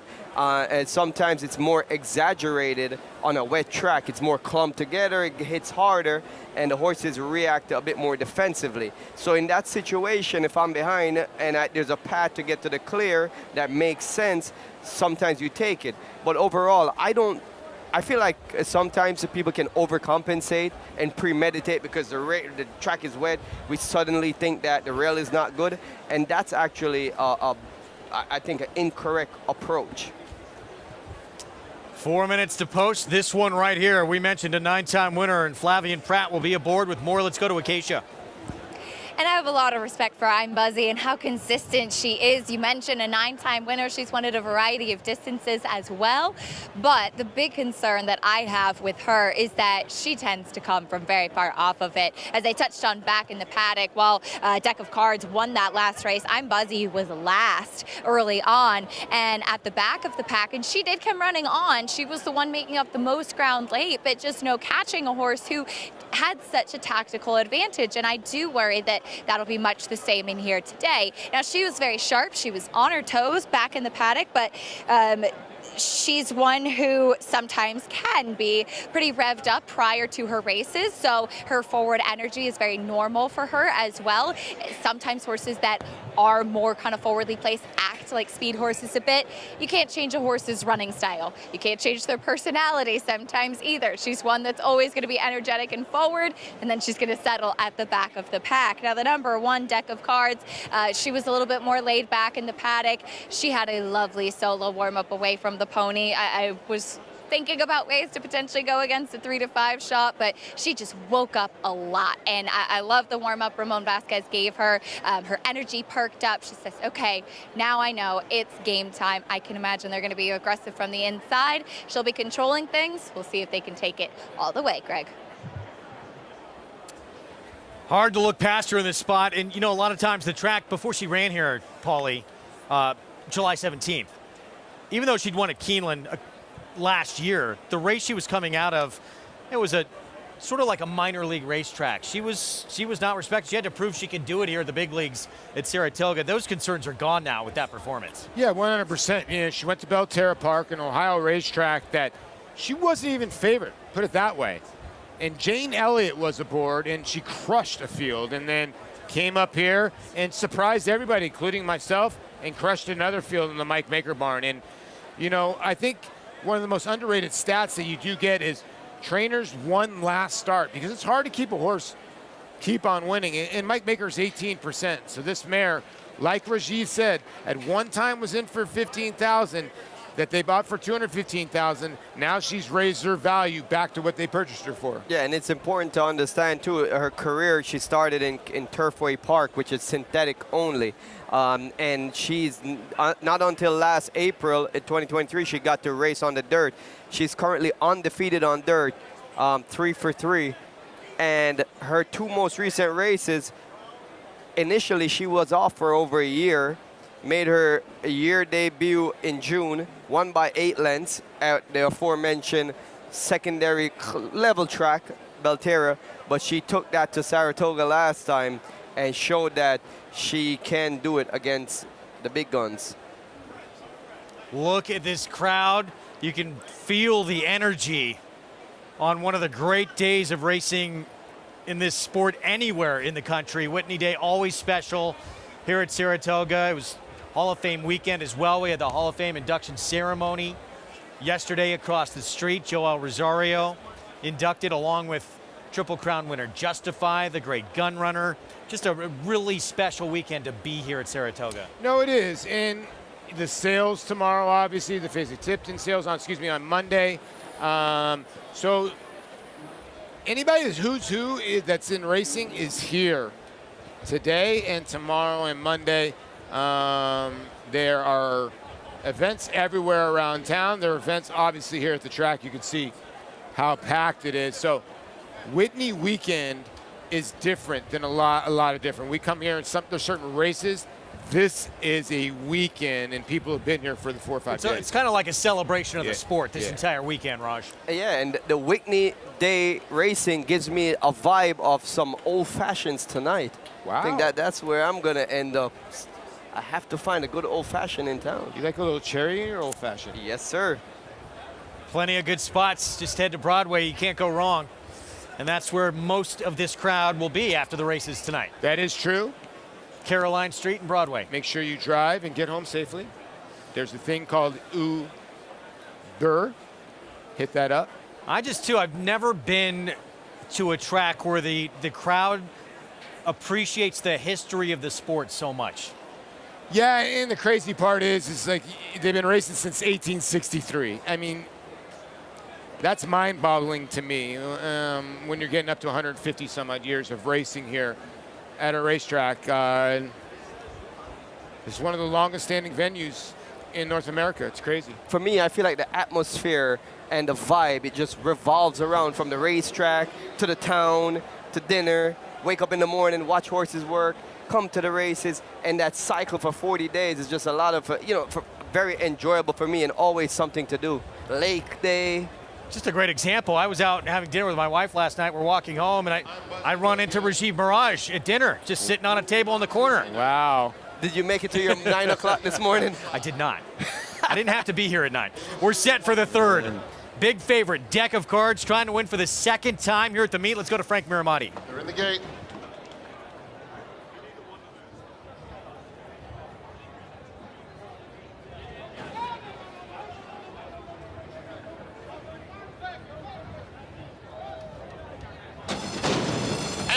They're off. Deck of Cards, as usual, bounces out beautifully. Cinderella's Cause comes away in second. Movie Moxie on the outside. Then it's Annihilate racing in fourth. I'm Buzzy is fifth through the opening stages, 5 lengths off the lead, and another couple back to Halo City. So they swing on to the backstretch, and it's Deck of Cards, and she is out where she likes to be. Cruising along, unopposed on the front end. Has it a length and a half to Movie Moxie in second. Then Cinderella's Cause in third. I'm Buzzy fourth. Annihilate and Halo City. The opening quarter went in 24 and 3/5 seconds for Deck of Cards. Leading now, extending that margin out to 3 lengths, coming toward the half-mile pole. Movie Moxie trying to hold second. Cinderella's Cause is down at the rail. I'm Buzzy 3 deep, 4 lengths off the lead. It's another 2 back to Annihilate. Annihilate pushed along inside Halo City, 47 and 3 for the half mile. Deck of Cards maintaining that lead of 2 lengths around the turn. Movie Moxie, Cinderella's Cause, stride for stride, second and third. I'm Buzzy is losing touch. Annihilate and Halo City. A quarter of a mile to go. Deck of cards. Movie Moxie wide. Cinderella's Cause in the orange will opt to go inside as they come toward the 8th pole. Deck of cards, 2-length lead. Movie Moxie trying her best in second, as is Cinderella's Cause. Coming to the 16th pole, and Ramon Vasquez and Deck of Cards still in front. And the winning streak continues. She is a win machine. Deck of Cards does it again. Cinderella's Cause won the battle for second over Movie Moxie. And then it was a photo between Halo City and Ambuzzi. Deck of Cards, skate to wire for the win, and Ramon Vasquez very conscious of where his competition was. It just waltzed around on the front end, and you can see Ramon Vasquez, he's looking inside, he's looking outside, kind of wanted to float his main competition, number 8, Movie Moxie, to the outside. You know, coming off the turn here, when he makes the lead, he looks under his armpit there. He saw Movie Moxie coming up on the outside. Then you can see he feels the presence of Cinderella Cause on the inside. But at the end of the day, it's not really rocket science. You just put this horse on the lead, let her do her thing, be a good passenger early, and she finishes off. Yeah, and listen, like we said, she just fell out of the gate. One thing she needed to do, just no stumbles or nothing out of the gate. You hear the crowd roar. Yeah, they root for 1 to 2 shots as well, as the 5 got up for second, Cinderella's Cause. But no doubt about Deck of Cards. And you were right. Even money was a gift. They weren't giving that to you. No right? chance. Goes off in the end here at 1 to 2. 2-time winner now at the meet. Deck of Cards, and this was her 6th victory in a row. Again, a former claim, as Raj had brought up, for $15,000. And like Rajiv said, now 4 for 4 over dirt surfaces, whether it's muddy or fast. 1-5-8-9 leads every step of the way under Ramon Vasquez, and Mike Maker, 2 wins now already on this card. He's got 12 victories for the meet. Yeah. Having a monster meet, and he's doing with a lot of different riders. Ramon Vasquez, obviously in the last race when he won, he's been using Ramon a lot of lately on a lot of his sprinters, and then in the first race, or the second race, excuse me, Luis Saez, which is probably his main guy, but Mike uses a lot of different guys. So it's a 1-2 favorite here in the third. We'll have the prices when we come back. Still to come later on our coverage on Fox Saratoga Saturday. It's trotting's biggest race of the year. The Hamiltonian, and trainer Nancy Tactor looking to become the first trainer since her father to win back-to-back runnings, and she's got the one to beat in 6-5 favorite Carl.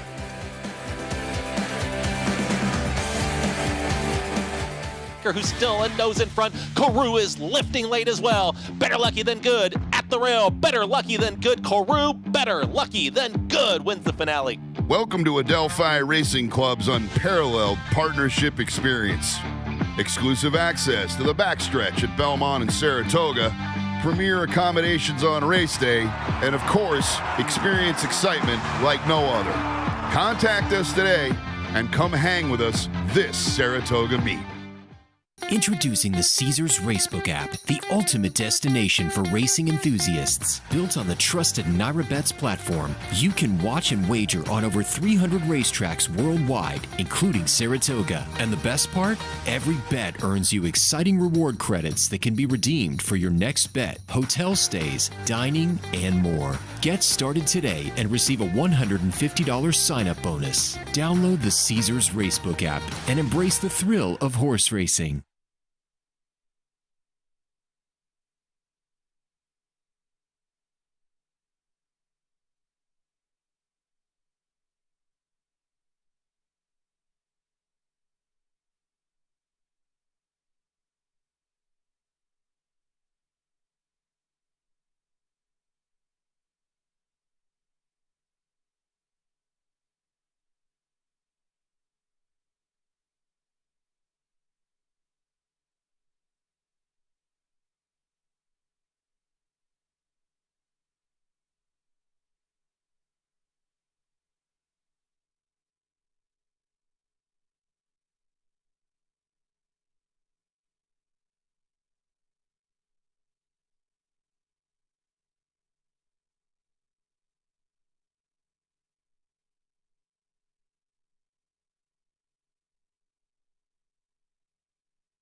Back with you on our Fox Sports 1 coverage. Presented by legendary Claiborne Farm. 100 years of doing the usual unusually well. That canoe will be painted in some new colors after August 24th Draft King Travers.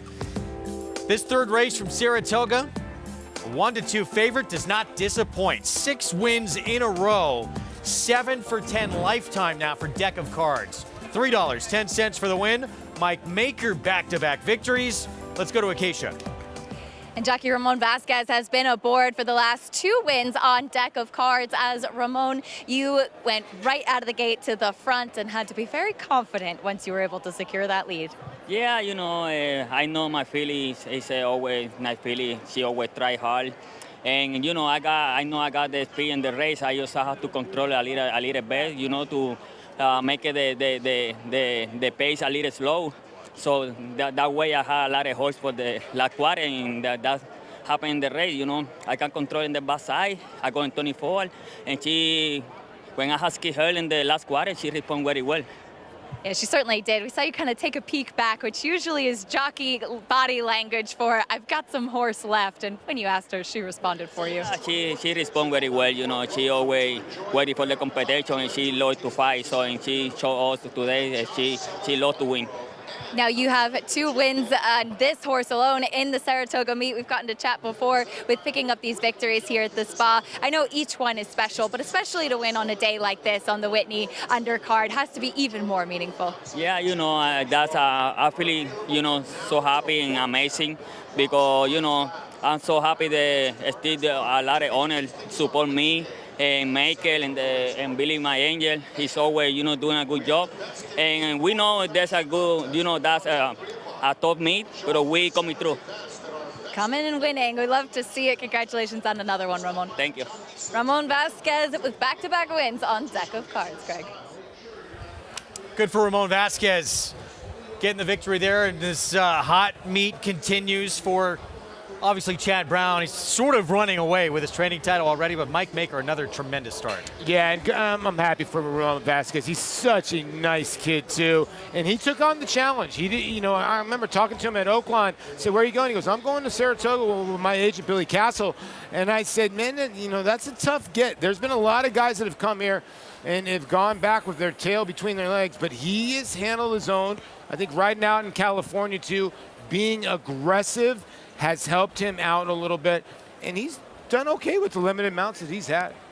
Got to make the most. Nice to have 1-2 shots with lone speed in races, too, to take advantage of, Raj. Yeah, it's good, you know, but at the end of the day, you have to go out there and execute, and he did everything he needed to do. He broke well, got on the lead, got into a good rhythm, didn't do anything that he wasn't supposed to do, and just pretty much, you know, what I'm saying is sometimes people get the opportunity and the moment they lose it, they don't do what they're supposed to do because the opportunity is bigger than them. And to see him stay composed when he's on a 1-2 shot shows that he could ride in the moment.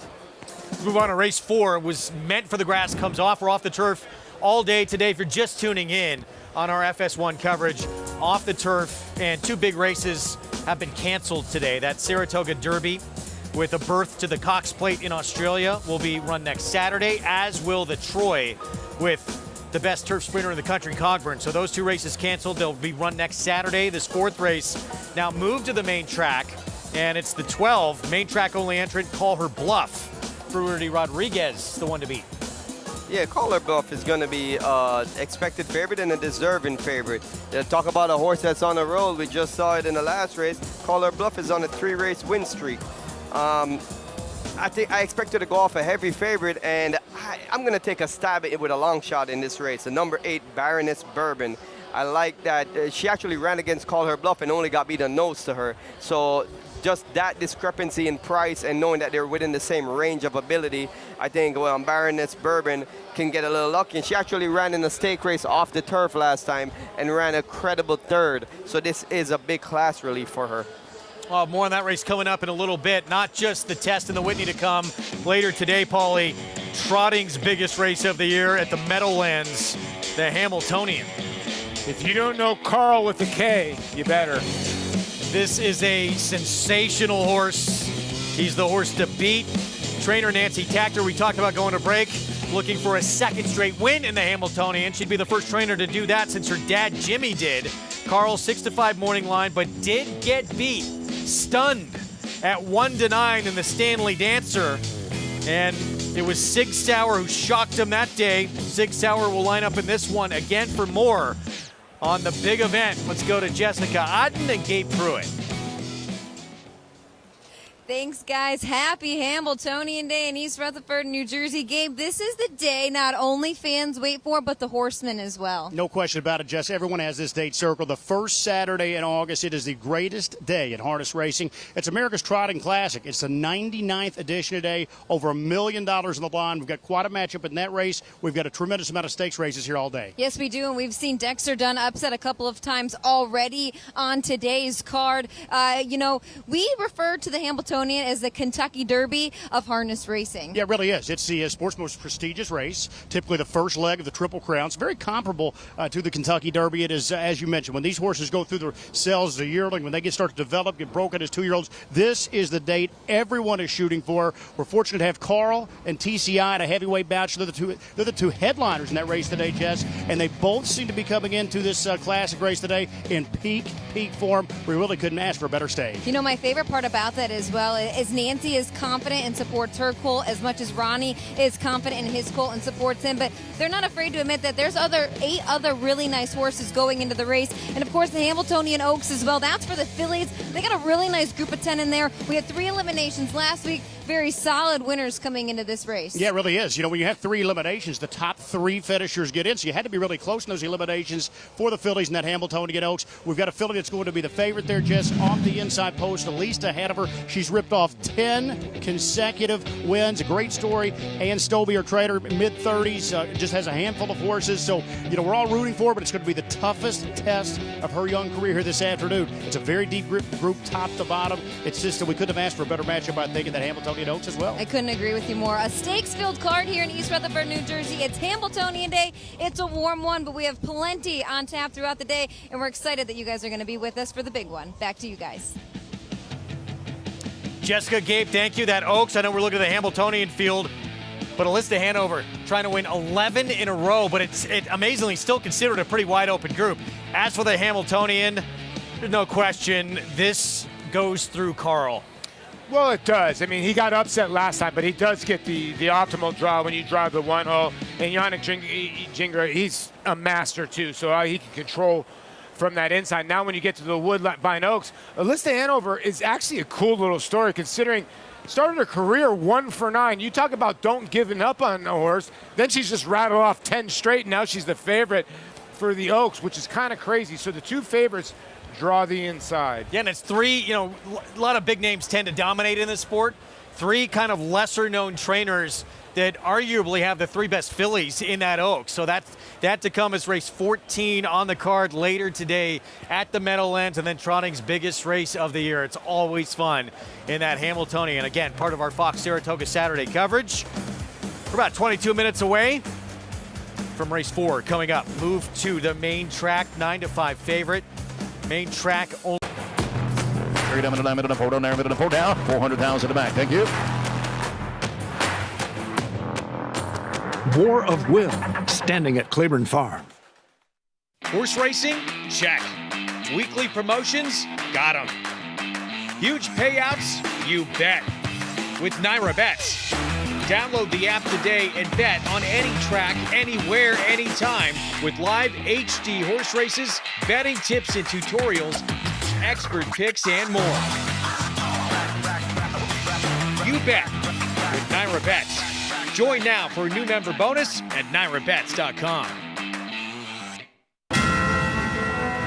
It's amazing. I mean, we're used to having horses in claiming races, and here we're at the undercard of the Belmont.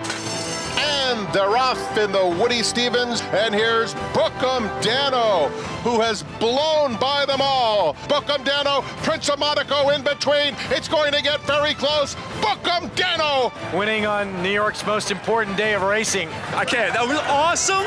He's the best.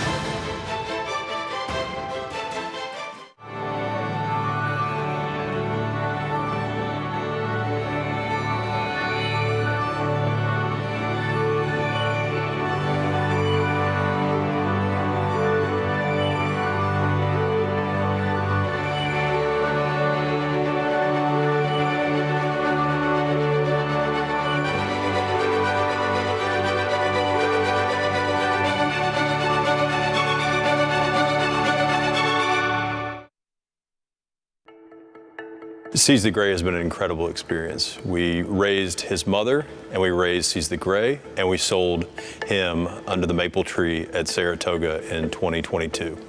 It all came together at the Pat Day Mile on Derby Day, where he charged the top of the stretch, was much the best on the day. It was a big win, and it got us really excited. And then 2 weeks later, we go to the Preakness as a 9-1 shot, and then you saw what happened. It was an amazing win. We had hundreds of people out there. The energy, the electricity was incredible. And I was not only happy for my business and my racehorse, but I was happy for the dreams that we made come true for so many people. But he ended up with over 2,700 owners, and we sure have had a lot of fun and made a lot of people happy with Seize the Gray, straight out of face and tipped and sale. We'll get back in there and see if we can find another one.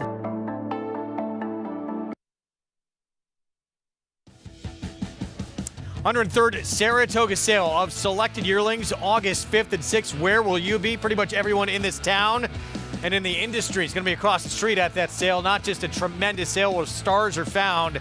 It is a big old party, too. It's a party. Again, 2 tips for you. Close your ears, because everybody's going to have a horse for you the next weekend that they's live, that they talk, or they own. 2, don't get too drunk, because you don't want to raise your hand when they have bids going up.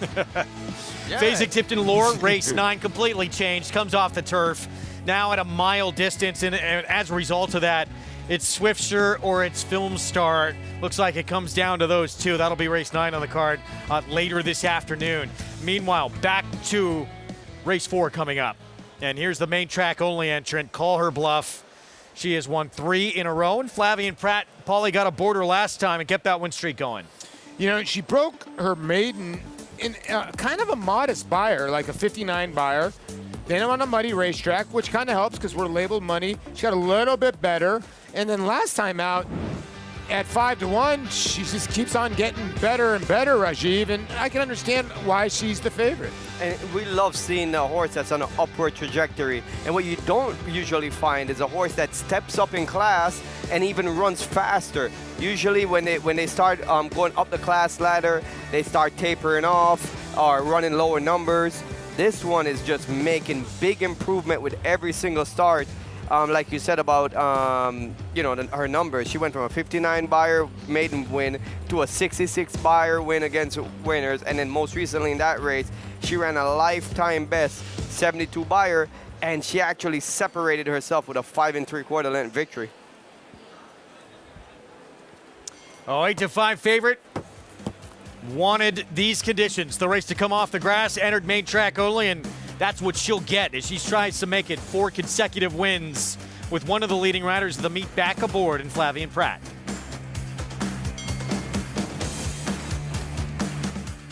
The rumblings started early and only intensified, with performances that sent shockwaves across the nation.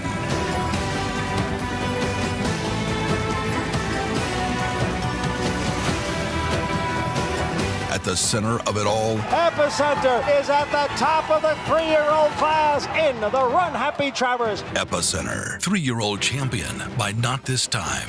Coolmore America, home of champions. Grayson Jockey Club Research Foundation was formed in 1940 with a simple goal: to raise funds for research to enhance the health and soundness of horses. Since then, we've provided millions of dollars to hundreds of projects at universities around the world, leading to major advances in welfare. Our process of selecting and producing peer-reviewed research has become the trusted industry standard. And with your help, we'll be here for many years to come, supporting the health and wellness of all horses.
Good to have you with us on our Fox Sports 1 coverage as we continue here on Whitney Day from Saratoga. One of the truly great days of racing in this sport anywhere in the country. We're up to race 4, race that comes off the grass. And with the result of that is a main track only entrant who is the 7-5 favorite. And there she is, Call Her Bluff, trying to win her 4th in a row. Flavien Prat will be back aboard. Rudy Rodriguez finally got off the duck with a win earlier this week. And then got put up via DQ in the next race. The tides are turning for the Rudy Rodriguez barn. And deserving favorite. Undeniably, Call Her Bluff is a major player here, and the race really revolves around her. But I took a flyer with Baroness Bourbon, who is currently 7-1, which is a pretty good odds in a small field like this. If you look back at May 16 when they raced against each other, Baroness Bourbon was only beaten on nose by Call Her Bluff, and she had a brutal trip in that race. And then she went and raced on the turf, which is not her preferred surface, did bad. And in her most recent race, it was against stakes competition. So I think her form is dirtied up. And if she can revert back to that race where she just lost to Call Her Bluff by a nose, she's going to be a big factor here. Now, Call Her Bluff has also improved out of that race. So I do think that she has a strong hand, but I like We this started the day with a sloppy racetrack. Track's been upgraded, now muddy. So continuing, at this point anyway, to be drying out throughout the afternoon. We'll keep our eyes on that. Let's go to Acacia.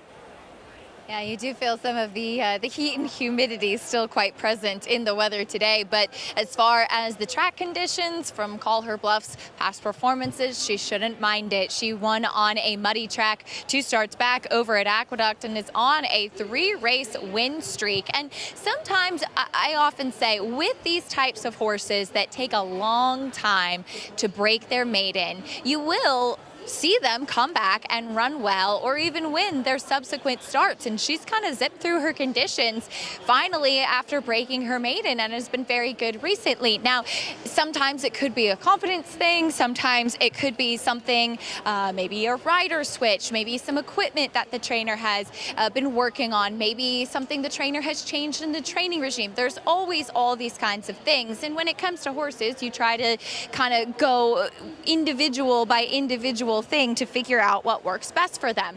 Clearly, Rudy Rodriguez has figured out what works best for Call Her Bluff, who, like I said, will try to make it 4 in a row. She did just beat Baroness Bourbon 2 starts back, and that was when she broke a bit slowly. Last time out, she was forwardly placed and using her natural speed, and I would expect Flavien Prat to be pretty aggressive with her from the outside post once again. Now, she's never one that I'm going to love physically. She doesn't carry a lot of condition, especially in her hind end, but she is a lighter frame that should skip over this track, and now that they've gotten the tack on, saddling her with the pony, she is on her toes and she's sharp. Now, as far as the 8 Baroness Bourbon does go, as Rajiv mentioned, just behind the favorite on that muddy track back in May. And then last time out, I thought ran okay when going a mile behind My Shady Lady in the Off the Turf New York Stallion series. She definitely has shown some dirt prowess and has certainly handled kind of whatever is thrown at her. She's one that has such a long body too that I like that they're keeping her at a distance of ground. I think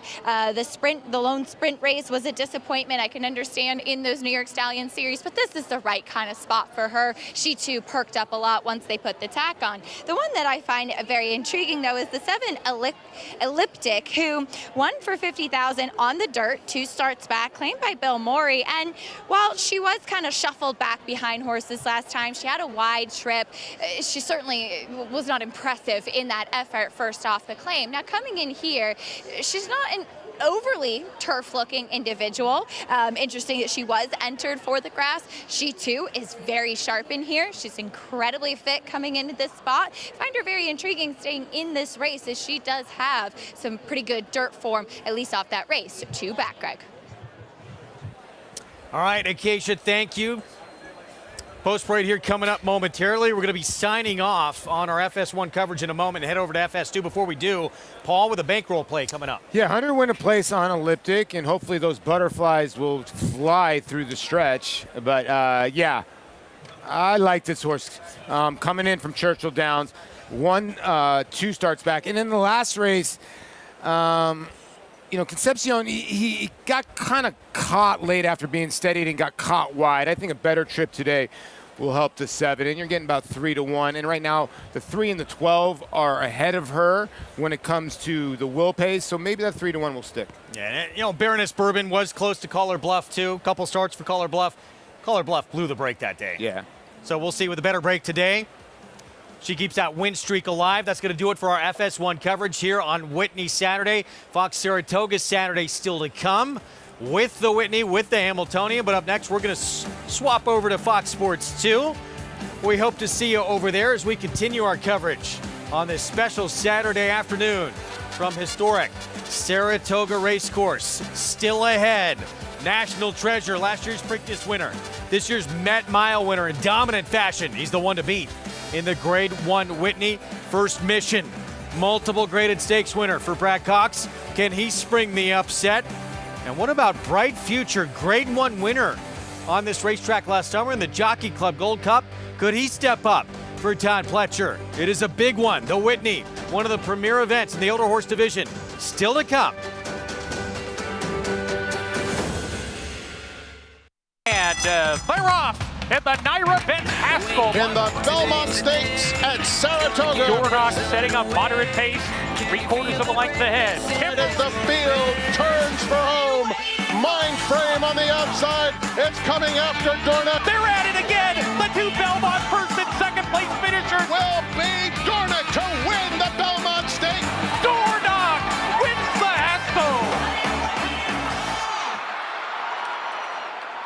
Introducing the Caesars Racebook app, the ultimate destination for racing enthusiasts. Built on the trusted NyraBets platform, you can watch and wager on over 300 racetracks worldwide, including Saratoga. And the best part? Every bet earns you exciting reward credits that can be redeemed for your next bet, hotel stays, dining, and more. Get started today and receive a $150 sign-up bonus. Download the Caesars Racebook app and embrace the thrill of horse racing. He's a running son of a gun. Papa Cap now has the advantage. A graded stakes winning 2-year-old. Grade 1 Breeders' Cup Juvenile runner-up at 2. Multiple Grade 1 placings at 3. Finished in the top 4 in 11 out of 12 starts. And from here on in, it's just a matter of how far. Papa Cap, an easy winner of the best pal. Papa Cap, standing at Walmack. Racetrack Television Network brings you every race, from every track, on every screen, every day. With monthly packages starting as low as $5, RTN gives you great value and access to more live HD streaming and race replays than anyone. Visit RTN.tv today to sign up and watch on almost any device, including Roku and Amazon Fire. RTN has packages that start at $5 per month.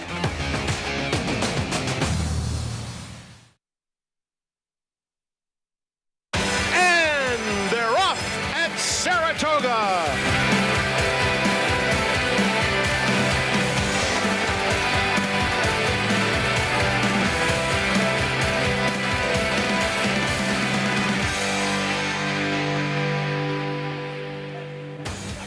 Welcome to those joining us on our Fox Sports 2 coverage.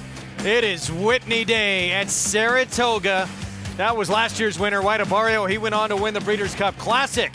Quite a double at the end of the year. Our program brought to you in part by America's Best Racing. For the love of the race, visit americasbestracing.net today. This is one of the special Saturdays all year long in this sport. Whitney Saturday, big race to come. Greg Wolf, 4-time Major League All-Star. Paul LaDuca, 4-time Breeders' Cup winning rider. Rajiv Mirage in the big race later today. It seems like it goes through the Met Mile winner, National Treasure. Yeah, for Bob Baffert, who obviously the horse is getting better and better, winning the Met Mile by about 6 1/4 lengths, and he comes in here with a tremendous resume. Now, his one Achilles heel would be a muddy racetrack, but we got rain early, and it seems like it's going to dry out before they run the Whitney. Right now, we've been upgraded from sloppy to muddy. Flavien Prat already with 7 stakes wins at this meet. He's on Ways and Means of the Test and National Treasure in the Whitney. That's a great 1-2 punch. Both morning line favorites, and Ways and Means is going to take a lot of beating today. She's definitely well suited to the cutback to 7 furlongs.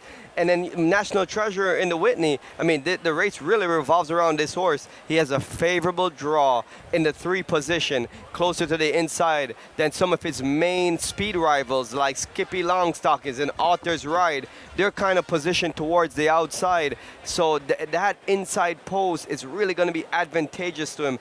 I expect Flavian to break out of the gate, be very aggressive forwardly placed, letting this horse utilize his early speed as his weapon and potentially even float those horses out going into the first turn, making it hard for them to save ground. 2 of the biggest races in our sport still to come on our coverage later on this afternoon, the Test and the Whitney. As we take a look at what's ahead, presented by Claiborne Farm. We're up to race 4. We're 3 minutes away. We should tell everyone as well, we started out the day sloppy. We're now muddy on the main track. All races off the turf today, and 2 of the biggest turf races have actually been canceled. They'll be run next Saturday. That's Saratoga Derby Invitational, berth on the line to the Cox Plate in Australia. That's run next Saturday, and the Troy, with the best turf sprinter in the country right now, Cogburn, that will be run next Saturday as well. The utmost importance is the horses' safety, and Naira and the stewards decided that the turf course was not safe. If you don't like it, deal with it. Monster program next weekend. And they just didn't want to chew it up that much too, right? Exactly. We still have 22 days left in this meet.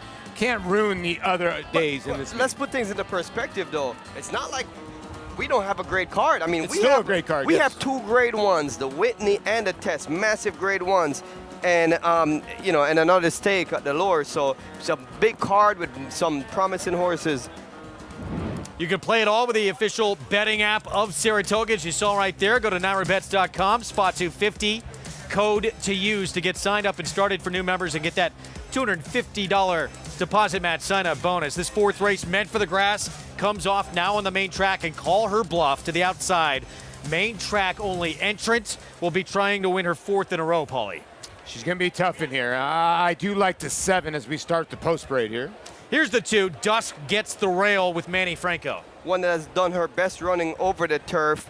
She has early speed, but not sure how long she's going to last on the dirt. Jorge Abreu Barn with Jose Ortiz and Silent Melody. She lost to it off the track main entrant in Trushed Ice last time. She's the 3rd filly in here.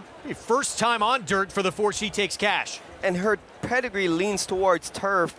However, we've seen Safi Joseph had a horse that wanted the turf earlier that transitioned to the dirt for a victory in the first race. Mim gonna stretch out the sprinter, big price. Yeah, big price, and there goes Elliptic going through for Tyler Gaffione and Bill Murray, who's only sent a couple in here but been successful. Baroness Bourbon. My top pick at a juicy 7-1 right now. I just like her getting back to allowance competition. She only lost to Call Her Bluff by a nose the last time they raced against each other. And there's a 7-5 favorite, again trying to win 4 straight. Flavian Pratt will be aboard. Deserving favorite, a filly that is just stepping upwards and just continuing to excel. Ran her best race last time, career high speed figure, won by 5 lengths, 3-race win streak. Nice post on the outside. Just a lot of things to like for this. Look at this crowd. It's like this each and every year on Whitney Saturday. One of the great days, certainly up here every summer, but anywhere in the country in this sport. You want to be at Saratoga on Whitney Day, and the fans have really packed this place. Let's check in for the first time on our FS2 coverage with Acacia Clement. And Greg, take a look at a couple that are taking some money. Of course, don't have a problem with your favorite, Call Her Bluff to the outside. She's trying to make it 4 in a row and may have just found the right spot to do that. But as far as the number 3 does go, Silent Melody, a horse that had a significant stumble at the start last time out. And that was out of that 1 Mile Wilson shoot where she was really kind of put up against it and did make a little bit of a late run trying to anyway with a minor rally there. That was her last off the turf try. She had a big warm up under Jose Ortiz, but she kind of moves more like a turf horse. And what I mean by that is a very high knee action in the way that she covers the ground. So of course I'd prefer her on the grass, but she looks great in here for Jorge Abreu. I too am going to land on the 7 Elliptic. I think you can go off of her dirt race, 2 starts back, a wide trip and shuffled back last time. She also warmed up very nicely out on the track and looks like she should handle these conditions, Greg. There she is, the 7, Tyler Gaffleone. He'll be aboard. 16 wins and counting for Tyler. Best start he's ever had here in upstate New York, but the one to beat, no question, that main track only. There's Tyler on the 5-2 second choice on the board. But it's the main track only, and Flavien Prat, the 12. You got to try and hold off here. Yeah, and listen, she's going for 4 in a row. She was working with 4 different riders, and then finally, after Flavien won on her for 5 3/4 lengths, he said, you know what, I better stick, and that's why she's 6-5. But hopefully this 7 here can maybe get a jump on her. Out of the Wilson chute, mile distance in this New York bred first allowance condition. Let's go to Frank Miramati for the 4th from Saratoga. Last one to load is Call Her Bluff going in.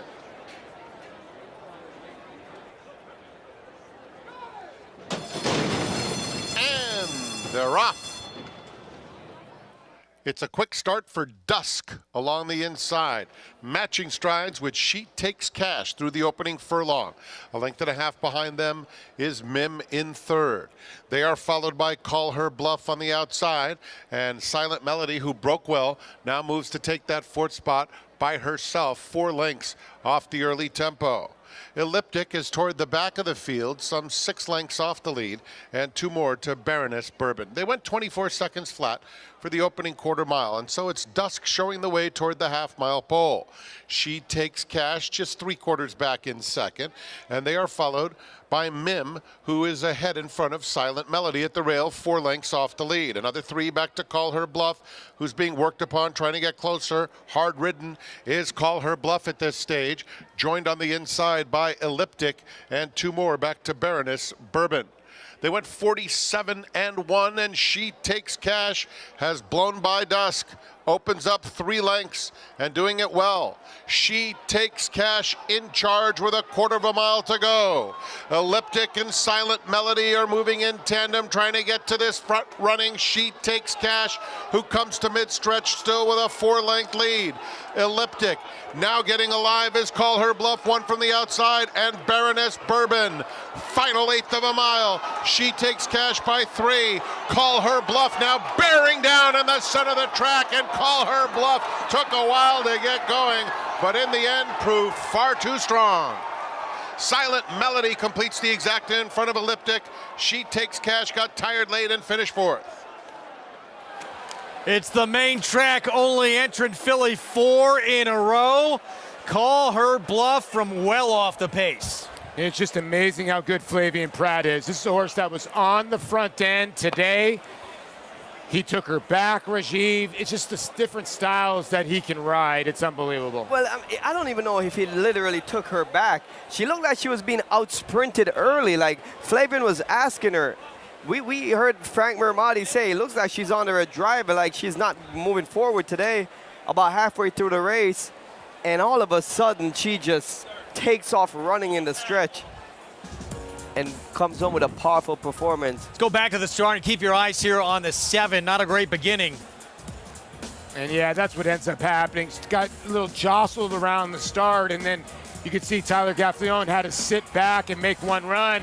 And she battled all the way to the wire. Silent Melody actually out-finished her, but Call Her Bluff. When you've won 3 in a row and you just keep on going, it's tough. And, you know, the 7 was trying to get there, but just the sharp horse, and Flavien had her out in the middle of the racetrack, wins the race. You know, sometimes a horse's development, they don't really hit their peak until they became 4 or 5, and, you know, at different times the light bulb goes off. And I think that's what's happened with Call Her Bluff. She was running early in her career, running decent races, you know, so-so, running 2nd and 3rd, and all of a sudden she wins, and it's like, oh, that's what I'm supposed to do. Light bulbs off, and she hasn't been beat since. Second time in the last 3 starts, Call Her Bluff has taken advantage of a race coming off the grass, and all of a sudden, after an incredibly difficult start to the meet, this Rudy Rodriguez barn starting to come to life. Yeah, now 3 wins, I want to say, in his last like 6 or 7 that he sent out, and that man on the back has a lot to do with it, and gosh, he can make a horse move up, and Call Her Bluff keeps on moving forward. 21st win of the meet for that man right there, Flavien Prat, regarded as one of the greatest riders in the game, and he has given Arad Ortiz Jr. a fight for this riding title. Arad trying to win his 3rd straight, but Flavien is not going away by any stretch. Gets another win here on Call Her Bluff, 6-5 favorite. With the victory, big one still to come in the Whitney. All these grade 1s at this meet get their own individual flower blanket. Who will that be draped over after this year's running of this prestigious event in the older horse division? Stay with us.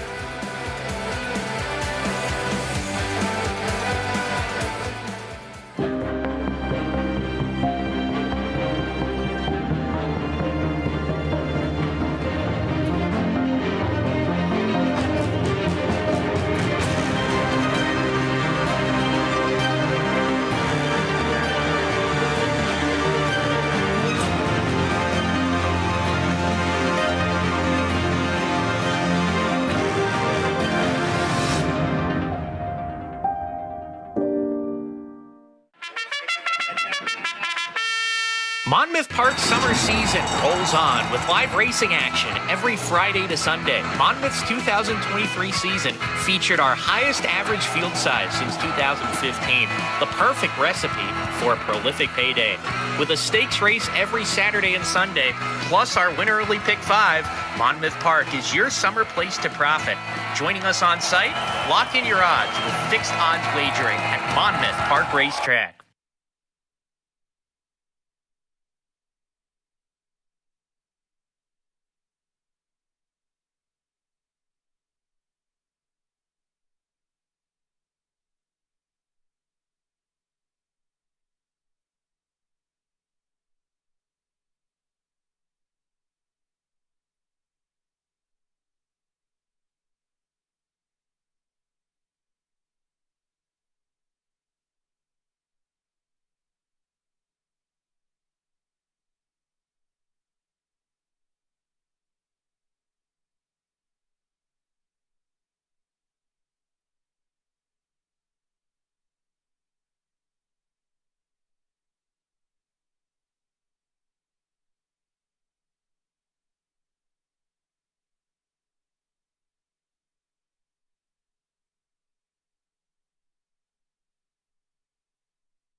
We're back on Saratoga Live, brought to you as always by Naira Bets. Bet any track, anywhere, anytime. Get started at nairabets.com or download the app today as Call Her Bluff. Boy, she's on a roll right now, makes it 4 in a row and ridden to victory by Flavien Prat, who's joining me here. Flavien, last time you rode her using her early speed, this time coming from off the pace. Tell me a little bit about your trip today. Yeah, her trip was good. Even though I never really traveled well. Last time she broke well and took me to the front. Today I never felt like I was traveling anywhere. But when it was time to make a run, she was there for me, so that's the main thing. Of course, we all regroup when these races come off the turf. You're fully entered to run on the main track. But what's the process like for a rider when there are some changes in the track or in the surface, and how you have to adapt race by race? Mm-hmm. Well, it feels like, obviously when you're MTO and a lot of scratches, so I think you have a bit of an edge. But yeah, I mean, she's it seems like she has been figuring things out, and yeah, I mean, it's always good to get in a race and have a chance to run on dirt. Yeah. Always nice to be on a horse that's in good form, and later you'll be doing just that with National Treasure in the Whitney. Won the Met Mile using his speed. What are your thoughts as you're well drawn to the inside going this 1 1/8 miles? Yeah, we'll see. I mean, we want to get a clean break and, you know, get running to the first turn and see what happens. It seems like the track is fair, so, you know, as long as we get a clean break and we get a good run to the first turn, then after that we'll see how it goes. Can't wait to see what he has for us later. Congratulations on the win here. Thank you very much. Flavien Prat continuing to add to that tally, Greg. Yeah, 21 wins and counting, one back of the meet leader, Arad Ortiz Jr. Caller Bluff 460 for the win, and you heard Rajiv Prat talking about the way she was traveling early in the race. Not optimal, but she got it together. Yeah, because she's usually more forwardly placed and taking him. Like the last time she won wire to wire, and today, as the announcer said, she was spinning her wheels. She wasn't going forward halfway through the race. And one of the things that make the best jockeys the best is when you're in that position, you cannot panic. You can't get desperate because the horse isn't where you want him to be at a certain point of the race. Because when you do that, what ends up happening is you start riding too hard too early, and then you have nothing left in the stretch. And he took a deep breath and said, look, I'm just going to wait for the stretch to make my move, even though she's not taking me where I'm supposed to be at this point of the race. And that ended up making her put in that big finish at the end. You have to learn that patience, or are you just born with it? You have to learn it. I think the more you ride, it's about confidence. When you've been in that situation and you've seen it work for you, you become more confident in accepting it. And if you haven't been in that situation, you don't know what to do in that situation. Well, a big one still to come in the older horse division later today. It is Whitney Day. Grade 1 Whitney still ahead. That'll be race 11 on the card.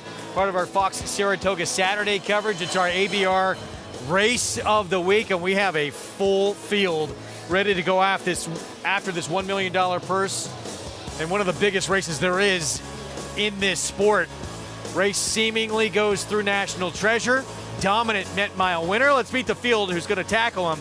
Post time going longer than he ever has. Going to try a 1.8 miles for the first time.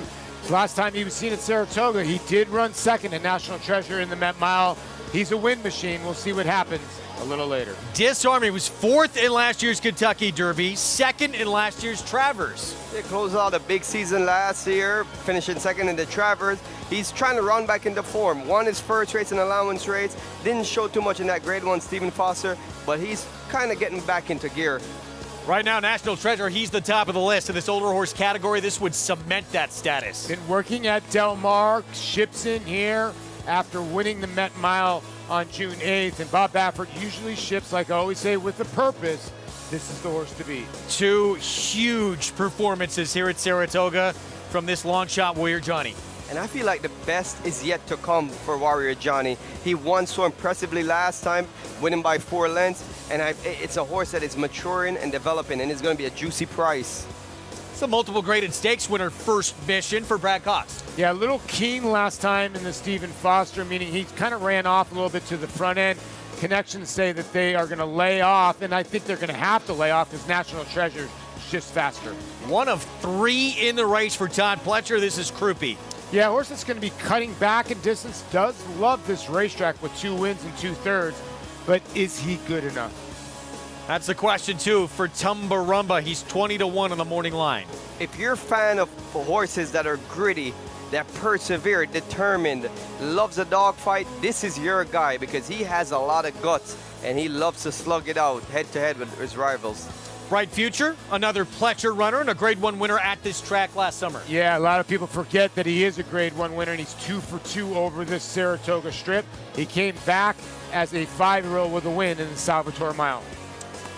Trainer Saffie Joseph Jr. already with a win on the Whitney Day card. He'll send out Skippy Longstocking. This guy banked over $2 million, winning 8 races by fighting it out.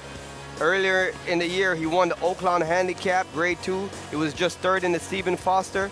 He's a horse with some talent and class. Biggest Beyer speed figure run this year by this guy, Arthur's Ride. First time ever going around 2 turns, 1.25 miles, and this horse produced an 111 Beyer. Can he reproduce it again? And the 3rd of that trio for Todd Pletcher, outside post for Charge It.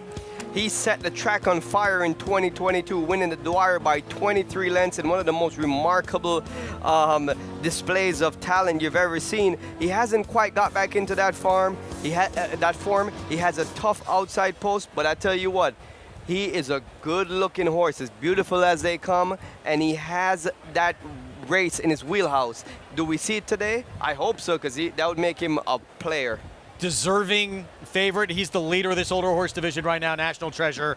And sure, he won the Preakness last year. Part of it was just a brilliant ride from John Velasquez on the front end. He has just become a next level horse from that performance from the Breeders' Cup Dirt Mile end of the year into now. Well, he's grown up a little bit too, you know. The blinkers have gone on, and we see him in the Met Mile. You know, before when we saw him when he won the Preakness, he was kind of a horse that wouldn't break away from horses, right? And that's actually not a trait of Bob Baffert horses. If you go over the line of Bob Baffert's greatest horses, that's one of his best skills as a trainer, is that they get away from a group. And winning the Met Mile by 6 3/4 lengths is an accomplishment.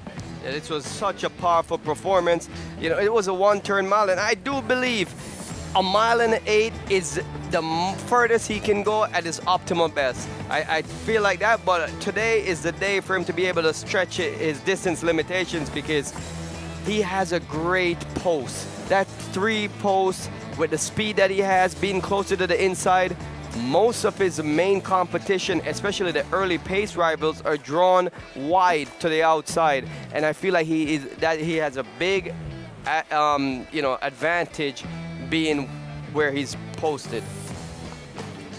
This trainer tends to show up when it matters most. That's the other part about it. You know, you got a couple guys in here that just show up. I mean, Mr. Mott, Mr. Pletcher. This is going to be a heck of a race. Bob Baffert, of course, with the favorite, National Treasure. This is one of the big races of the year you want to pay attention to, and it's going to see whoever wins it immediately in the conversation for a championship. I agree. National Treasure right now is probably the leader in the clubhouse right now. If you were going to line up for the Breeders' Cup Classic, he'd probably be favorite.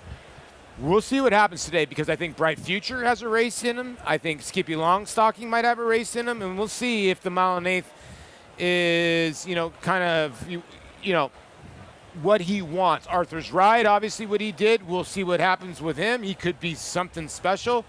I also not going to throw out Disarm, because I know Steve Aspenson's always thought he's been going to be a better older horse. So we'll see. I think some of these other horses might grow up a little bit more, just kind of like National Treasure. I love Bright Future today. He's my top pick. His race most recently, his comeback race for the year, his season debut, was very impressive at Monmouth Park, and he still looked a bit rusty. I was so impressed that he was able to win, even though he wasn't at his optimal best that day.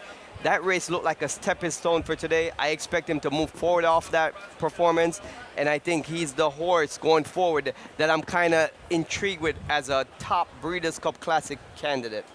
Meanwhile, D. Wayne Lucas, 88 years old, and still proven he is a force to be reckoned with. Preakness win with Seize the Gray. He's got a horse coming up later in race 6, purchased just across the street last year, cost $650,000. Is this his next talented 2-year-old he's about to unleash? We'll find out in just a little bit with the coach. Stay with us. Quality Road, proving Lane's End's tried and true stallion-making tradition. Quality Road has sired multiple Eclipse Award and Grade 1 winners, including champion 2-year-old colt Corniche, champion 2-year-old filly Caledonia Road, champion 3-year-old filly Abel Tasman, Grade 1 winner Bleecker Street, and classic winner National Treasure. He's a leader of his generation. Quality Road, a stallion that stands above the rest. Horse racing? Check. Weekly promotions? Got them. Huge payouts? You bet. With Naira Bets. Download the app today and bet on any track, anywhere, anytime, with live HD horse races, betting tips and tutorials, expert picks, and more. You bet with Naira Bets. Join now for a new member bonus at NairaBets.com. He possessed such natural athleticism. It is Golden Pal winning the Juvenile Turf Sprint. He's very, very agile and quick. Golden Pal has repelled the challenges. Each and every race, he just got better and better. Golden Pal broke like a rocket. Golden Pal, wire to wire. He's a very confident horse. Golden Pal, the lead is out to 5 lengths in deep stretch. He's just got a brilliant mind. They're all behind Golden Pal. I'm going to be breeding everything I have to him. We've had a wonderful breeding program here for years. Pennsylvania has an excellent program. The proof of that is Harrisburg in November. That's a major event for Pennsylvania. We bring in some 6,000 individuals from all over the world. They want to buy Pennsylvania breds. This is where the top stallions are. A lot of the top mares are here, and between the 3 major tracks here in Pennsylvania, it's perfect. Pennsylvania has always been at the forefront, and we want to keep it there.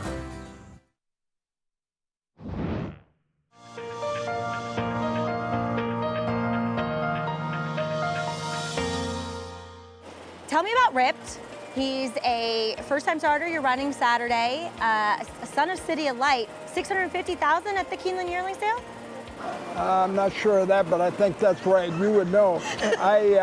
It's at this time of the year, you know, where now we're starting to come out with this one and that one. I feel good about him. He's a big, grand-looking horse. You'll be very impressed with him in the paddock.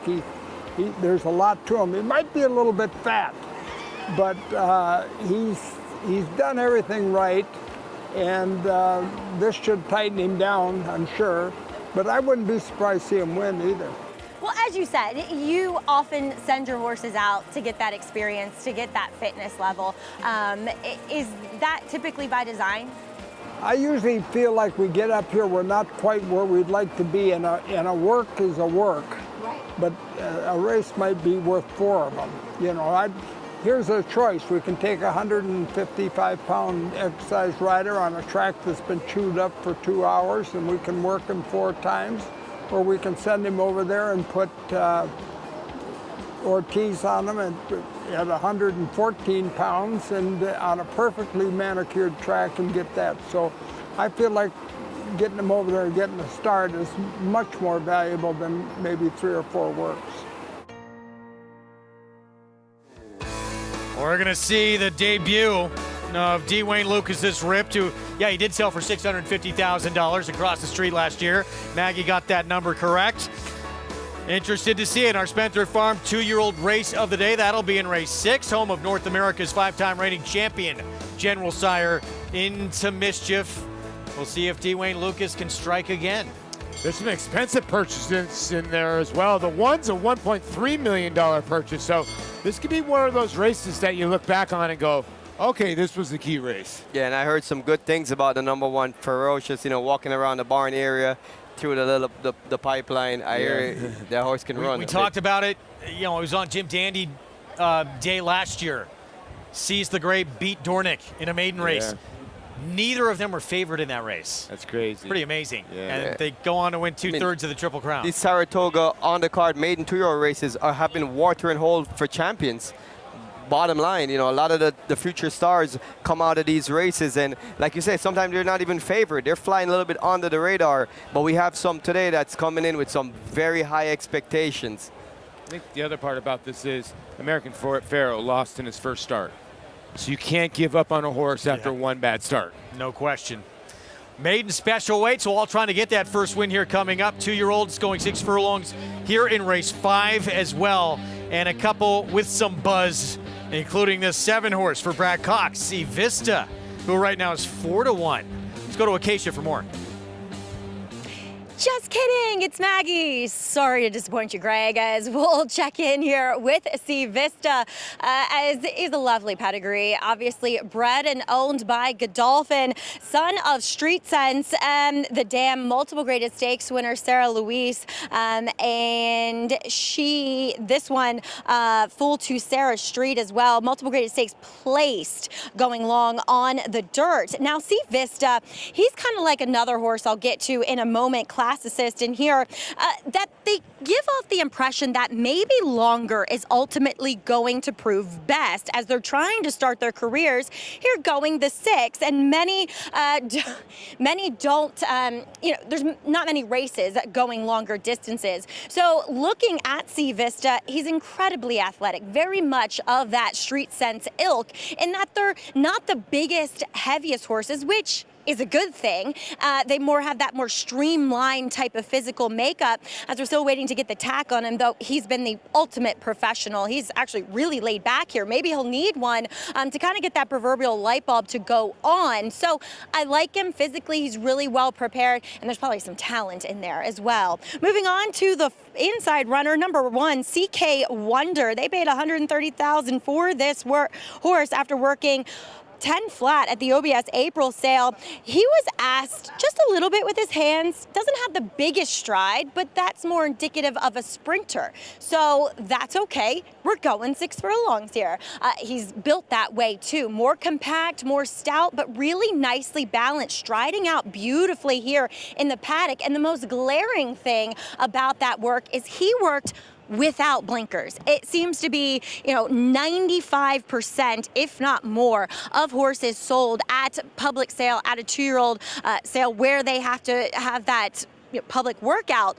They have blinkers on. This guy did not. And you could tell when the rider asked, he responded. He gave everything that he was capable of. He's taking money here for Dale Romans, as we usually don't see, Dale run that many 2-year-old first-time starters here at Saratoga. So I think he's kind of interesting as well as the public, the board would indicate. Moving on to number 5, Uncaged, 1 of 2 here for Todd Pletcher. His last work you can watch on XBTV, and he was on the inside of older mate Pirate. Got a leg down around the turn. He had to be encouraged a bit, and then he couldn't really keep up on the gallop out. But again, Pirate is accomplished, experienced, and older, so you'll often see that. Going back to the gate breeze of the 47-4, he did outbreak an unraced mate, and he, of the 2 Pletcher horses, looks like the more sprint-meant runner. He came in, he was forward, he was on the bridle, little bit cheeky, so want to watch how he behaves out on the racetrack, but just seems more aggressive in his demeanor and is built more that way too. Obviously, being from the Pletcher barn, fitness is not a question mark, apparently, as we'll move on to number 6, Class Assist. I love the way that this horse has been training, but he really has a very classic pedigree. He's by Curlin, 2nd dam, Storm Flag Flying, multiple Grade 1 winner, going quite long on the dirt. And watching this horse move in his workouts, he just kind of lopes along and covers so much ground effortlessly. So 6, probably a little short, but as I always say, Greg, if there's talent, they can generally win at any distance. A lot of times these 2-year-old races, especially here, talent overcomes experience. Yeah, the 6 is literally bred to be a Derby prospect, let's be honest. With Storm Flag Flying on the bottom side, that family is amazing. She was an amazing race mare too. But Tom Amis right now, holding favoritism. I got game, a horse with experience, and experience has paid off with some of these 2-year-old races. Yes, it has. 5-2 favorite. There's Tom having a terrific Saratoga season already. We'll see if he can get this 2-year-old. It's on a game winner to get his picture taken. 5th from Saratoga when we come back on our Saturday Whitney Day coverage.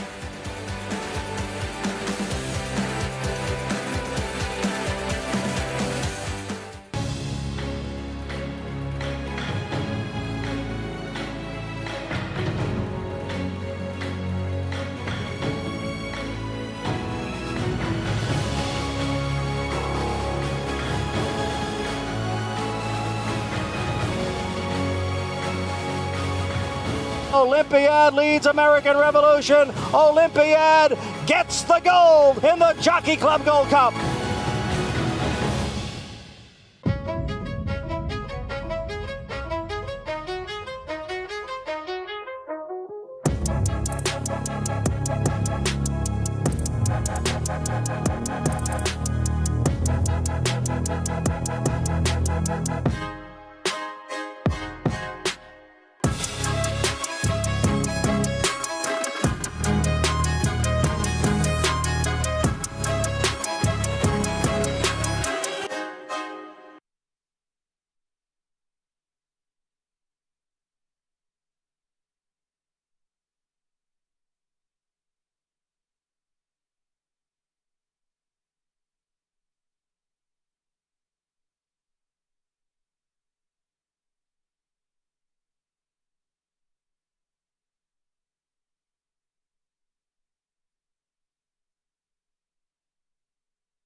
Back on our Saratoga Live coverage here on Fox Sports 2. It's brought to you in part by Hillendale at Alapa on a beautiful Saturday afternoon on Whitney Day with the Grade 1 $1 million Whitney still to come in that older horse division. And this potentially some of the future stars of our sport with, hopefully, they run well, designs on the Triple Crown next year for these 2-year-olds.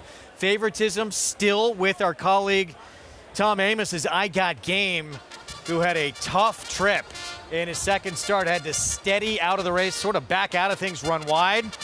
And this will be his third start coming up today. Start off, though, with CK Wonder from the rail for Dale Romans. A horse that, you know, Maggie was giving good looks through, and these Vacomas have been running well. And Vacoma, son of Candy Ride, should like the off track. Jenna Antonucci made history last year with that Belmont and Travers win, has shot in the dark. Yeah, shot in the dark, showing some promise in the mornings, but I think this one might need a little bit more distance. There's Uncaged, meet leading rider Arad Ortiz Jr. A colt by Curlin that's been working steady in the morning. Nice little drill on July 20th. As Paulie said, they're thinking next year's Triple Crown with his pedigree for class assist. And a classy looking colt out there, one that has some pure ability. Really excited to see what he's going to show today. Brad Coxbarn, Godolphin, C Vista 7-2. This is reportedly the hot horse today walking in, but getting challenged by a lot of other horses in here, so we'll see what happens with the Godolphin runner. Here's the Tom Amos colt, making start number 3. I'm surprised this horse is a favorite. I mean, run a couple of times, it got in some trouble, but hasn't shown any flashiness, and I think that there's some real quality in this race. Yeah, 9-1 outside. This is Cyclone State for trainer Chad Summers. I landed on this horse. I tell you what, this horse is physically a nice horse, and he's got to have some of the biggest feet I've ever seen. So I actually think he's got a great mud foot. So at 8-1, I'll take it. Well, let's go back to the favorite. So Tom Amos with I Got Game. He'll have Tyler Gaffleone aboard in here. He's got the experience of 2 starts under his belt. And that last start, he took money in that race. He had to back out of trouble in that race. Steadied, dropped back, and had to circle around some horses, and he put in some run in that race. I think that's why this horse is favorite. Now, first time out, he lost to Politically Correct, who came back to win. And then in his last effort, if you go back and look at it, he was really making a move, and he got stopped. Now, he's by Game Winner. Game Winner was a horse that was trained by Bob Baffert, but he's a son of Candy Ride, so he should like the off track, but that last work had to have wowed the clockers here, Rajiv. 1 out of 104, and that's, I would think, why this horse is favorite. Right. I mean, I guess that's a bullet work, best of 104, so that's a good work. For me, it is, I feel like there's some good horses in this race that's making their debut, some future stars, and I just feel like I Got Game has shown his hand a bit. He's got some quality, but he hasn't been flashy enough for me to be able to win a race like this. 5-2 right now, as we're 5 minutes away from this 5th coming up. Muddy conditions. As we get a look at the 7, C Vista, yeah, there's this horse, according to the DRF Clocker report, some big works in the morning. Surprising to see this horse at 7-2 right now. Yeah, and Sarah Louise, that mare was a precocious mare too, graded stake winning mare. I feel like in Top Connections, she had a lot of speed. He's been working well in the mornings. I just think that this horse is a major player in here, and I'm excited to see what he's going to do. I ended up picking him as my top pick. I was torn between him and Classicist. The difference maker for me today is I feel like Classicist is going to be even better going longer. And I feel like C Vista has the kind of pedigree that is a bit more precautious to win first time out. 4 minutes away from this 5th. Coming up, still Tom Amos with that one right there with the favorite. Let's go back to Maggie. I get it. I get the intangibles. I get taking a horse that has the experience, that's probably okay at these sprint distances where a lot of these first-time starters look as though they probably want more ground. And he looks great out in the racetrack. But after 2 starts and heading into his 3rd, I was hoping that he would look more fit than this. He is still quite soft. And maybe it's just him. Maybe he'll never look really, really fit. But I just thought that there were more upside with these first-time starters that at face value look more fit than what he does. So let's move on to the only other first I didn't talk about. In number 2, shot in the dark for Jenna Antonucci. Pretty cool. Don Alberto sending her an homebred son of Uncle Mo. And looking at this pedigree, have to a greatest stakes place runner going long on the dirt. The better foals have been by Empire Maker. The dam was Finder's Fee, a multiple greatest stakes winning horse, kind of around that mile distance, but he doesn't present himself as truly wanting to go that far. He is a little bit more stout, compact, and while Javier is incredibly loyal to Jenna, I thought, it was interesting that he jumps on this horse, because watching some of these workouts, he has been on some of the others in this field in the mornings. Beautifully put together animal, physically well prepared, with a little bit green with the pony going over this wet track. So probably needs to start mentally and physically. That's more Jenna's MO too. But I thought a really interesting proposition in this field, as we'll also circle back to number 6, Classicist. I'm taking him here fully knowing that this might be just too short. We might see him coming back at the end of this month, towards the end of this meet, and he's going to win a mile race. But Johnny really warming him up, doing kind of figure 8s out there. I love to see that, kind of getting your horse to bend and pay attention to you, making sure that steering's working out well, and probably doing this because he knows he's a horse that wants more ground. So with a big warm-up, he's trying to make sure he's engaged early, doesn't leave himself too much to do. I'm taking him because I do feel like there's a lot of talent there, but again, is he going to be able to get up and go the 6 furlongs, Greg? That's the big question. All right, Maggie, thanks. See what plays out here. Some potential future stars in this sport. Maybe this one, who, with this pedigree, got to be very excited with the starting point obviously coming up, but what could be ahead for him? Yeah, I'm excited to see how this race unfolds, because I feel like I'm going to be sticking a few of these horses in my virtual stable to follow along the way for big races in the future. So I'm hoping that they deliver that kind of performance. Well, you can tell by looking at them physically, some gorgeous animals out there, some real high expectations. A lot of owners right now are kind of probably nervous and excited and anxious to see how their big prospects play out in this race. Look at that crowd on hand for Whitney Saturday. One of the things we love about it here, not just the best who come to compete here for some of the most important races there is in the sport, but you get crowds like that and you feel that energy. Yeah, you do. And you could just feel as soon as they hit the top of the lane till they get to the wire, the roar of the crowd is majestic. And they're all the way lined up from the top of the stretch here on the rail, and it's a beautiful scene. The party is on. The energy level is high. What did it feel like, Raj, on riding on days like this? Oh, I love feeding off the crowd. And Paul, that probably happens to you too when you were playing ball, but when the crowd is behind you and they're pumping you up, you feel like you want to be a showsman. You want to be at your best and bring your best. And there's a lot of eyes on you, and it was something that actually I used to thrive on. That energy from that. It's one of those things when adrenaline takes over, nothing hurts, and you're ready to go for that split time. And I could think for a jockey, it's got to be for that, where we're going to get here, about a minute and 10 seconds, somewhere in that area of just pure adrenaline. Let's go. 3 horses at 3-1 on the board. 2 highly regarded first-time starters, and then Tom Amos's I Got Game, the 8, making career start number 3. Set for this 5th from Saratoga. Let's go to Frank Miramati for the call. Thank you so much, Greg. See Vista going in the Godolphin blue.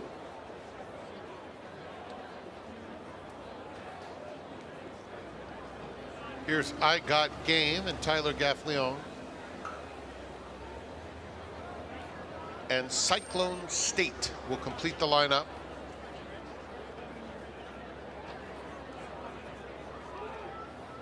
Going up.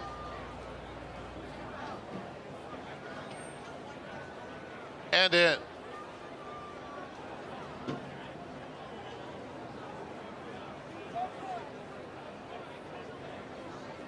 They're in the gate.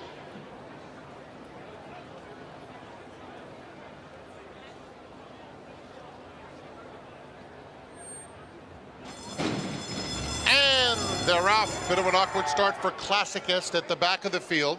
CK Wonder is set pretty hard and does establish the lead. Shot in the Dark comes away in good order second. Cyclone State on the outside, and they're followed by Uncaged fourth, 3 lengths off the lead. It's another 3 back to Classicist in the Green Silks, racing 2 clear of Sea Vista, and I Got Game at the back of the field.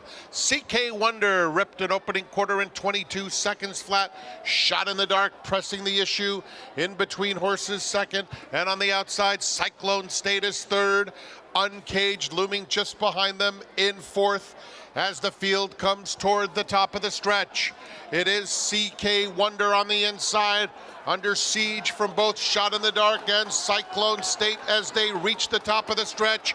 Uncaged is now in the 4-path. Outside of them, Sea Vista and I Got Game. Classicist in the green is also trying to get a piece. It's wide open with a 16th to go. Uncaged has had a beautiful trip. On the outside, Sea Vista and Classicist. Uncaged has the lead, and it will be Uncaged and Irad Ortiz Jr. to win it by 2. Sea Vista was second. Classicist finished third in front of CK Wonder and I Got Game. The other Todd Pletcher, Uncaged with Irad Ortiz Jr., son of Curlin, with the victory, first time out. We need to see the start of this race because they had a big impact on the outcome, but Uncaged was just sitting in a perfect trip behind a 3-way duel. It ran more professionally than some of the other rivals that finished second and third.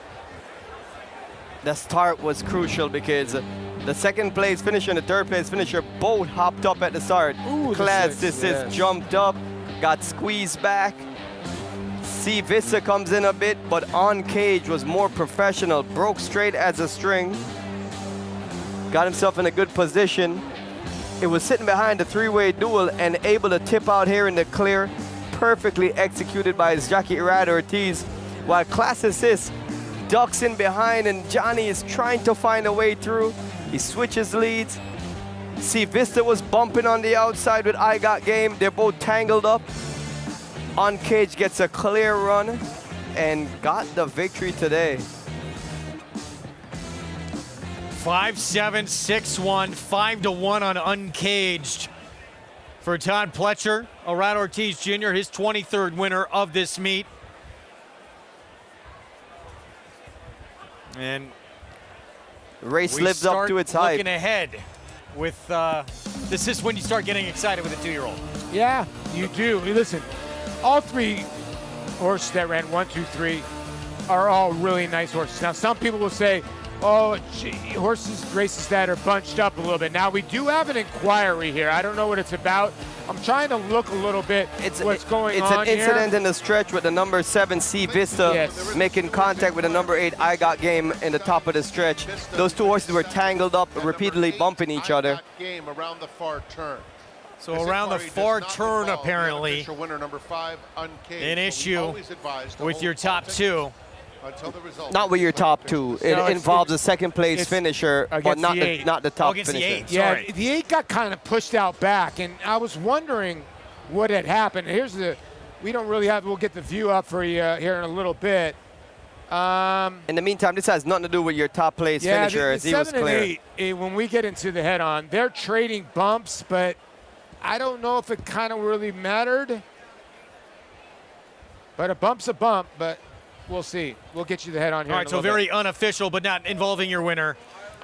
Uncaged will get his picture taken here. Does involve your exotics here with the second place finisher, Sea Vista. You know, both Sea Vista and Classicist, they were far back early on in this race. They were.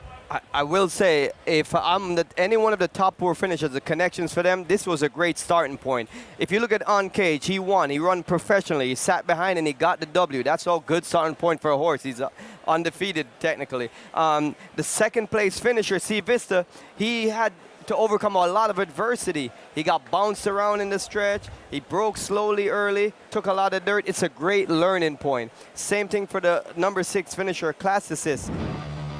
Very promising run. You're going to see it right here. Now watch when they get towards the outside. You're going to see these horses are going to start launching from way out of it. The 7 and the 8, they're together. Now, when Pink Silk's outside the 8.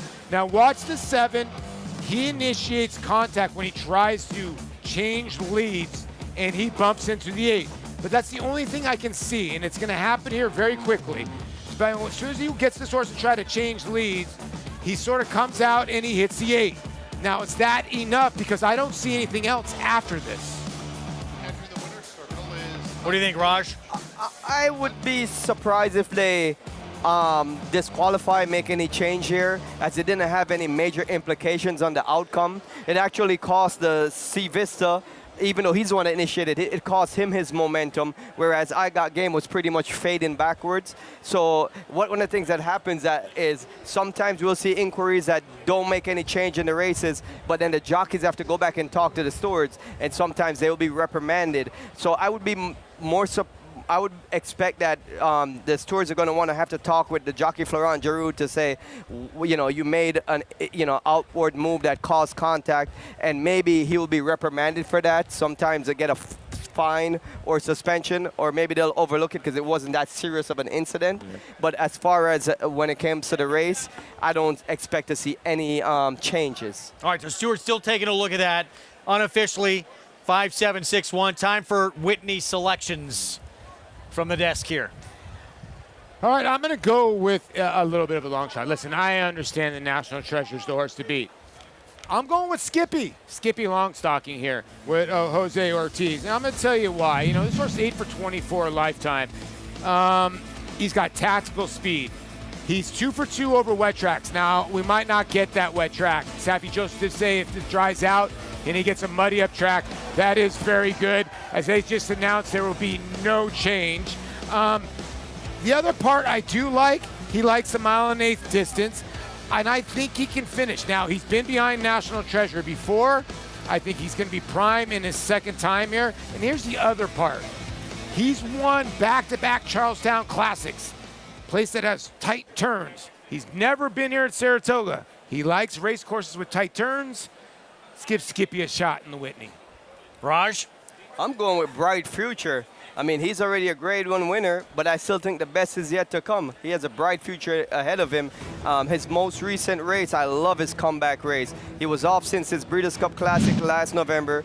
He was off 7 months. He makes his season debut June 15 at Monmouth Park in the Grade 3 Salvatore Mile. He ran very impressive there. He got shuffled back halfway through the race, looked like he wasn't gonna win, looked like he was rusty, and all of a sudden, boom, he jumps into the bridle, takes off running, wins, pulling away by 1 3/4 lengths. I love that race as a starting point for a big year, and this win in the Whitney would make him a top horse in the division. I think no question for me.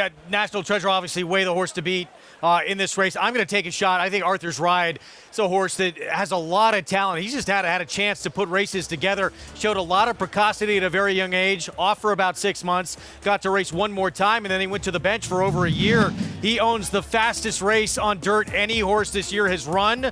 That was during that Belmont Stakes Racing Festival. He'll need this racetrack, I think, to continue to dry out a little bit, because the worst race he ever ran was on a wet track. But if we can get to at least somewhat towards a fast track by the Whitney, very excited to see what he can do, because he is a talent. You're not going to miss him on the racetrack, man. He is a beautiful gray, isn't he? What do you think you're going to get a price on him? 8-1 morning line. If it is a fast track, maybe more 5-6-1. What do you think? Okay, last questions here. What do you think National Treasure goes off at? Probably 6-5. Raj? Maybe 7-5, around that point. But I do think he's a bit vulnerable at the 1.8 mile. I think it's as far as he wants to go. Today, if there's any day he's going to run his best race at the 1.8 mile, it would be today, because he has a good post, he has tactical speed. But, it's a wide open race. Anyone can win. We will see. One of the biggest races there is in this sport on a very special day here, Whitney Saturday. Coverage continues on Big Fox. Fox Saratoga Saturday to come with the test and the Whitney, not to mention the Hamiltonian. Still ahead. Hope you enjoyed it. For Raj, Paulie, I'm Greg Wolf. Again, we'll see you on Big Fox with the other crew right after this. National Treasure, the one to beat in the Whitney. First mission, multiple graded stakes winner for Brad Cox. Will try and spring that upset. Bright future, grade 1 winner here last summer. Who will drape that blanket over their shoulders after the big race of this older horse division to come? Coverage next over on Fox.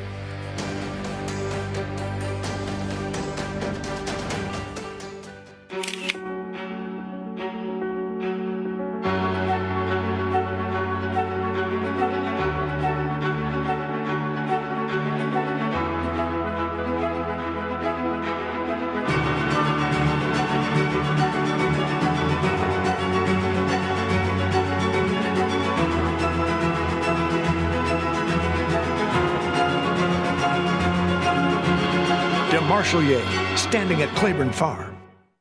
Who's in for Mohican?